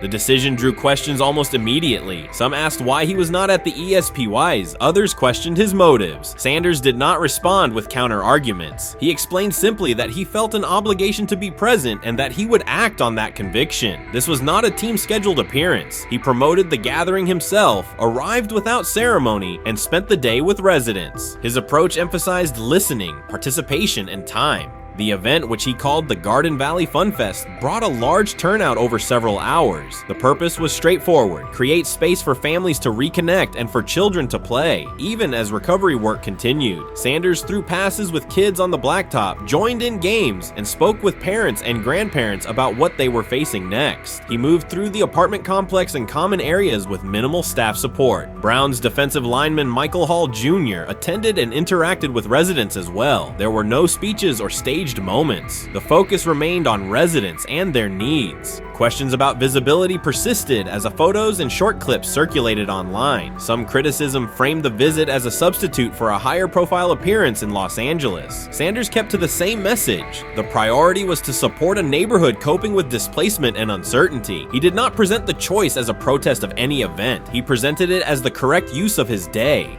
When local media asked about his intent, Sanders said his goal was to provide families with a day of enjoyment and a reminder of community. He added that financial support can help, but that showing up in person also matters. Standing with people, listening to them directly, and offering time. The statement matched the structure of the day. He stayed on site, remained accessible, and left the focus on residents rather than on himself. The timeline mattered to him as training camp approached. Sanders did not connect the visit to his role on the depth chart or his draft position. He kept references to football confined to preparation, learning the playbook, protections, cadence, and timing, seeking guidance from veterans, including Joe Flacco, and staying ready for opportunities when they come. He has repeated that he has time to grow and intends to use it to learn the system and earn trust. The visit did not alter those priorities. He returned to his regular schedule the next day. Since arriving in Cleveland, Sanders has treated community work as part of his responsibilities. Before his jersey went on sale, he visited schools, including John Marshall High School, speaking with students about goals, accountability, and effort. He set public objectives confidently, such as long-term aspirations for the franchise, but paired them with routine work in the building, meetings install, film, and on-field reps. The day at Rainbow Terrace fit that pattern. Identify a need, show up, contribute, and avoid unnecessary attention. For residents, the FunFest provided a brief reprieve from ongoing challenges: housing transitions, school logistics, medical appointments, and the paperwork that follows an emergency. For teammates and staff who observed, it was an example of a rookie investing time locally without seeking a headline. For Sanders, it reinforced how he plans to operate in Cleveland: be consistent, be present, and let actions speak.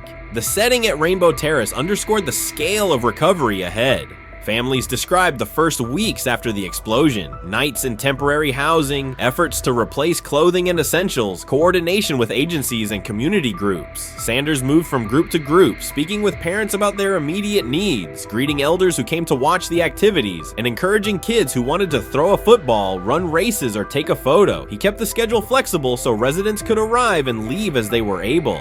Community partners and volunteers handled tables for supplies, simple games, and refreshments. There were no sponsor banners or organizational pitches. Residents organized as they usually do, checking on neighbors, guiding children, and sharing updates. Sanders' role was clear: participate, make time, and listen. The presence of a recognizable player brought energy, but the purpose remained practical: create a normal afternoon in a place that had not felt normal since the blast. Online reaction covered the full range of opinion. Some posts praised the decision and the event's tone. Others questioned why a rookie would skip a high visibility awards show.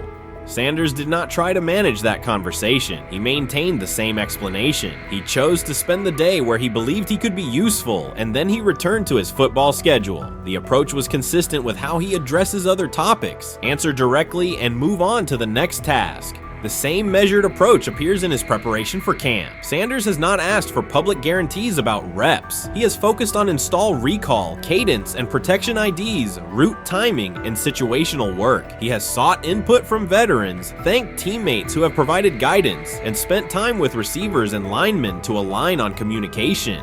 Coaches have emphasized that the quarterback competition is a process, and Sanders has accepted that framework. His emphasis remains on readiness. None of this overshadows the experience and resumes of other players on the roster. It does provide a clearer picture of how Sanders operates as a professional. He separates off-field actions from promotional efforts. He keeps football preparation focused on what he can control. He communicates with teammates across position groups so that timing and expectations are shared. He does not try to steer attention in his favor. He tries to make steady progress. The day in Garden Valley was one example. He arrived without a speech, stayed for hours, and left without an announcement. He did not ask for recognition, he offered time. Residents responded in kind, kids lined up for catches and races. Parents and grandparents asked about camp and wished him well, and neighbors coordinated rides and schedules around the event. The atmosphere felt like a neighborhood gathering, not a media production. Local leaders who were present or who spoke later emphasized that recovery will take months. Families will continue to navigate housing, healthcare, and daily logistics. Events like the Fun Fest do not resolve those issues, but they help sustain community connections and morale. Sanders' contribution was to create a space for that to happen and to treat the day with the same seriousness he applies to practice, plan, execute, and keep the focus where it belongs. As the preseason approaches, Sanders will continue to compete for opportunities on the field. He has said he will be prepared when called upon, and that he understands the importance of mastering details before focusing on outcomes. The organization will make decisions based on evaluation, and he will accept the results while continuing to improve.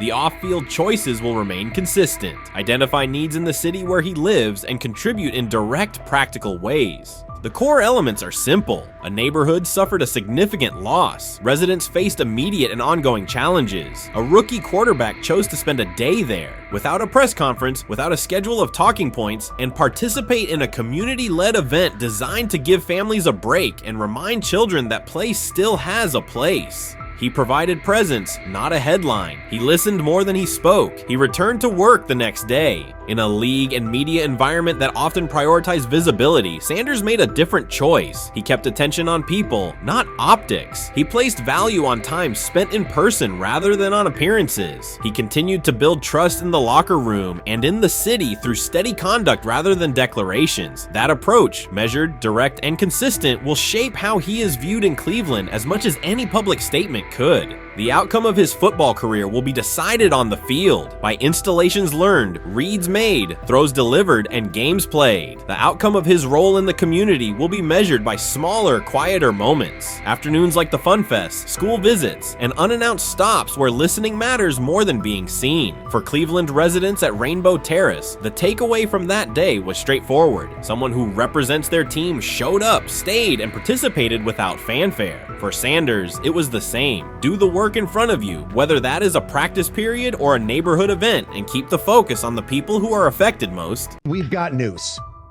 Got news. About my Cleveland Browns. We've got an oblique problem. Obliques are big deals, especially when it's your quarterback. Now, he might be fourth on the depth chart, but he was number one in the preseason game last week, and he did a great job. 138 yards, 2 touchdowns. Shedeur Sanders has an oblique injury. That is not good. I do not like this.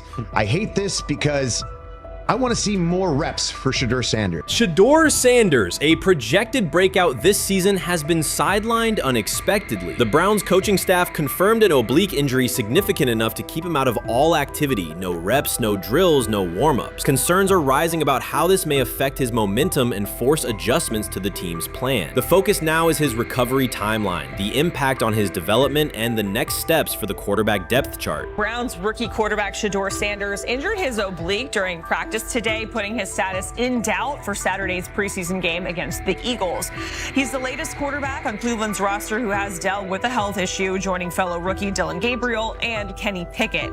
Sanders, who is trying to fight his way up the Browns' depth chart, started the preseason opener last week and threw 2 practice. So how concerning is this for Shedeur as he is trying to, again, make his way up the depth chart, be QB2, potentially QB1 in the future? Dillon Gabriel taking Shedeur Sanders' QB1 spot after Sanders suffers an oblique injury is more than a roster change. It signals the staff is choosing urgency over efficiency. You do not replace a quarterback operating near a 70% completion rate with one coming off a 32% outing unless the decision is driven by desperation or poor evaluation. That is not strategy, it is avoidable loss of production. The impact on accuracy, timing, and drive sustainability is clear, and the difference is apparent to anyone watching. Well, here's what we know. I mean, after practice, Kevin Stefanski, the head coach of the Cleveland Browns, was not available to the media, but I did talk to him on the field as the players were coming off, and he told me that Shedeur Sanders complained of oblique soreness during the warm-ups this morning. Shedeur Sanders' absence isn't just a gap in the lineup, it's a setback for the entire offense. He thrives under pressure and makes throws others won't attempt. When he's healthy, every pass has intent, every drive has rhythm, and opposing defenses know they're in for a long day. Replace him with Dillon Gabriel and the defense senses an opening. Corners press tighter, safeties cheat down, and linebackers blitz more aggressively because they don't expect the same timing, velocity,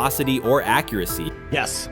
I mean, yeah, I'm a fan. I'm not even going to try to hide it. Rich gets You guys are fans. Like, you guys talk about Cleveland Browns quite a bit. Yeah, it's almost annoying to me. It aggravates people. Like, people don't like the fact that Rich talks a lot about They must love Shedeur. I'm here. But it's like, you know, you have a friend, and that friend's child is following in the family's footsteps. You want them to do well. I don't know why people have such an issue. I know Rich is supposed to be impartial, but it's kind of hard when you have that type of tie to it. But yeah, I'm rooting for Shedeur, man. And Dillon Gabriel's 32% completion rate isn't just poor, it's untenable at this level. A number that low needs no context. It means 2 misses for every completion. Weather, opponent, and play calls are secondary when efficiency is that limited. That output does not sustain drives or keep the full playbook viable, yet he is starting while Shedeur Sanders is sidelined. The contrast is clear. Sanders brings accuracy, timing, and command. Gabriel's recent performance reflects inconsistency and missed opportunities. Choosing Gabriel under these circumstances reduces offensive reliability and invites defensive pressure. It is a decision that sacrifices efficiency and field position. So it'll be interesting to see what happens with Dillon Gabriel, but to the Shedeur Sanders point, it is unfortunate because I thought he was gaining some momentum. I know the practice that they had before they left for Philly, Daniel Oyefusi reported that he actually took the most reps of all of the quarterbacks. And that was the first time that had happened. It was the first time that he had went ahead of Dillon Gabriel, practicing with the twos, etc. So like coming off that stout performance against the Carolina Panthers, he was gaining momentum. If this were a clean evaluation, there would be no debate. Shedeur Sanders is the clear choice. He's accurate, composed, and consistent with a track record of high-level production. Dillon Gabriel remains a question mark, and not the kind that stresses defense. He's the kind that makes coaches consider leaning on the run to limit risk and protect field position. The reality is that injuries create openings for players who haven't earned them. Gabriel has stepped into QB1 while Sanders is out, but that reflects circumstance, not superiority. We don't know the severity of this oblique injury and whether it will even keep him out of Saturday's game against the Eagles. As for moving up the depth chart, I'm the Browns preseason sideline reporter. I was there Friday night when he burst onto the stage and set the NFL world buzzing. And yes, his demeanor was tremendous. His poise was tremendous. He did the things that were asked of him. But at the end of the day, he wasn't actually asked to do all that much. The real concern is how this could attach to Shedeur Sanders' reputation. The NFL is unforgiving about availability. An oblique injury for a quarterback isn't minor. It affects mechanics, torque, and timing. Even with a strong return, the injury-prone label can linger. For the Cleveland Browns, or any team seeking stability under center, that perception is toxic. Teams don't want a player they fear won't make it through October. That's the risk. Talent doesn't always overcome league politics. Once questions about durability start, they rarely fade. They surface in contract terms, roster decisions, and sideline evaluations. So Shedeur Sanders is injured again? If you were following along on social media today for the Browns' first joint practice in Philadelphia against the Eagles, wow, you were in for a tumultuous ride. I mean, all the reporters, both Browns and Eagles reporters, were pretty much flabbergasted at the fact that Shedeur Sanders was taking 0 team reps during the day, and even Tyler Huntley was getting team reps instead of Shedeur. And then it came out, obviously, everybody's speculating. There's people calling for Kevin's jobs. And before I go any further, I don't blame anybody, ever. Meanwhile, Dillon Gabriel's numbers should be sidelining him, not elevating him. A 32% completion rate isn't a dip, it's a warning sign that points to issues with field vision, timing, and receiver cohesion. That's the quarterback taking snaps while Shedeur Sanders is out. Put their work side by side and the gap is obvious. Sanders shows consistent placement, timing, and footwork that reflect high-level execution. Gabriel's recent output introduces variability that shrinks the call sheet and stalls drives. You can't claim the priority is winning while starting a quarterback who isn't reliably delivering routine completions. Fans recognize it, receivers lose confidence and tempo when targets are off, the offensive line's urgency fades when protection doesn't translate into productive throws, team belief in the quarterback is fragile, and once it erodes, a season can come apart quickly. We could be looking at, 3/4 of Snoop and maybe 1/4 of Dylan Gabriel. Not really exciting for the fans. Of course, it would be nice to see what Dylan looks like. Did spend third-round capital on him. Gabriel and you're a rookie, is not going to you want to get healed. You want the reps. You want to take these reps. So what do you do to prepare yourself and get ready? Because, man, when rookies get injured, it's like these reps are so valuable. Yeah, sets him back a lot. We do have some video here. Mike Garafolo had some video of Jalen Hurts kind of helping Shedeur use his cart to get off the field here. Shedeur Sanders changes the entire equation. His presence under center keeps defenses honest, keeps teammates engaged, and expands the coaching staff's options. You can call vertical shots, open the playbook, and control the game's tempo. Dylan Gabriel limits that. With him, the playbook narrows, drives stall, and the defense ends up on the field too long trying to compensate. The Cleveland Browns are not in a position to gamble at quarterback. This is a franchise with a difficult history at the position. With Gabriel, the issues are visible from the stands. A 32% completion rate won't jump to 60% with a few extra reps. If anything, it will decline as defenses present looks they would not risk against Shedeur. And that's the core issue. Shedeur Sanders at 80% is still a better quarterback than Dylan Gabriel at his best. That isn't exaggeration, it's the numbers. If Sanders is a 70% passer when healthy, even a drop to 60% keeps him well ahead of where Gabriel is now. Yet the team is rolling with the quarterback who isn't delivering routine completions. Every week Sanders is out, his hold on QB1 loosens. That's the hard truth. The longer Gabriel stays in the role, the more coaches cite continuity and chemistry to cover what's happening on the field. Every throw and every drive has to be a statement, not just to win, but to erase any notion that Gabriel is a legitimate alternative. In the NFL, QB1 isn't handed back because you used to be the best option. You have to take it. Started off with some positive news for Shedeur, and then it kind of just went left real quick. Shedeur got the news early on that if Dylan Gabriel couldn't go, he would get his second straight start in the Saturday preseason game against the Philadelphia Eagles. And then he went on to injure his oblique. For the fans who don't know exactly what part of the body the oblique is at and what that injury is and how it can impact the quarterback, can you explain to them what is an oblique injury? It's like up in this area, right? Well, you can't see me, but like right up in here, when you go to throw, like obviously that's all that. So the truth is straightforward. The Cleveland Browns, or any team in this situation, aren't going anywhere meaningful with Dylan Gabriel under center. You can frame it as progress and point to selective highlights, but reality will level it out, and by then the season is already slipping. Shedeur Sanders is the difference between a team with a path forward and the team playing out the schedule. He reads coverages, delivers on-time throws, and forces defenses to respect every level of the field. Gabriel turns the offense into guesswork. The NFL is built on results, and the results are clear. Gabriel's 32% completion rate functions as a warning sign. It doesn't need context, a clinic, or a film session to explain. It signals inefficiency that stalls drives and compresses the playbook. Yet he has been handed the role Shedeur established through precision, composure, and production. That decision undercuts the stated goal of winning. With Sanders, the offense retains structure, rhythm, and threat. With Gabriel, it narrows and exposes the defense to longer stretches on the field.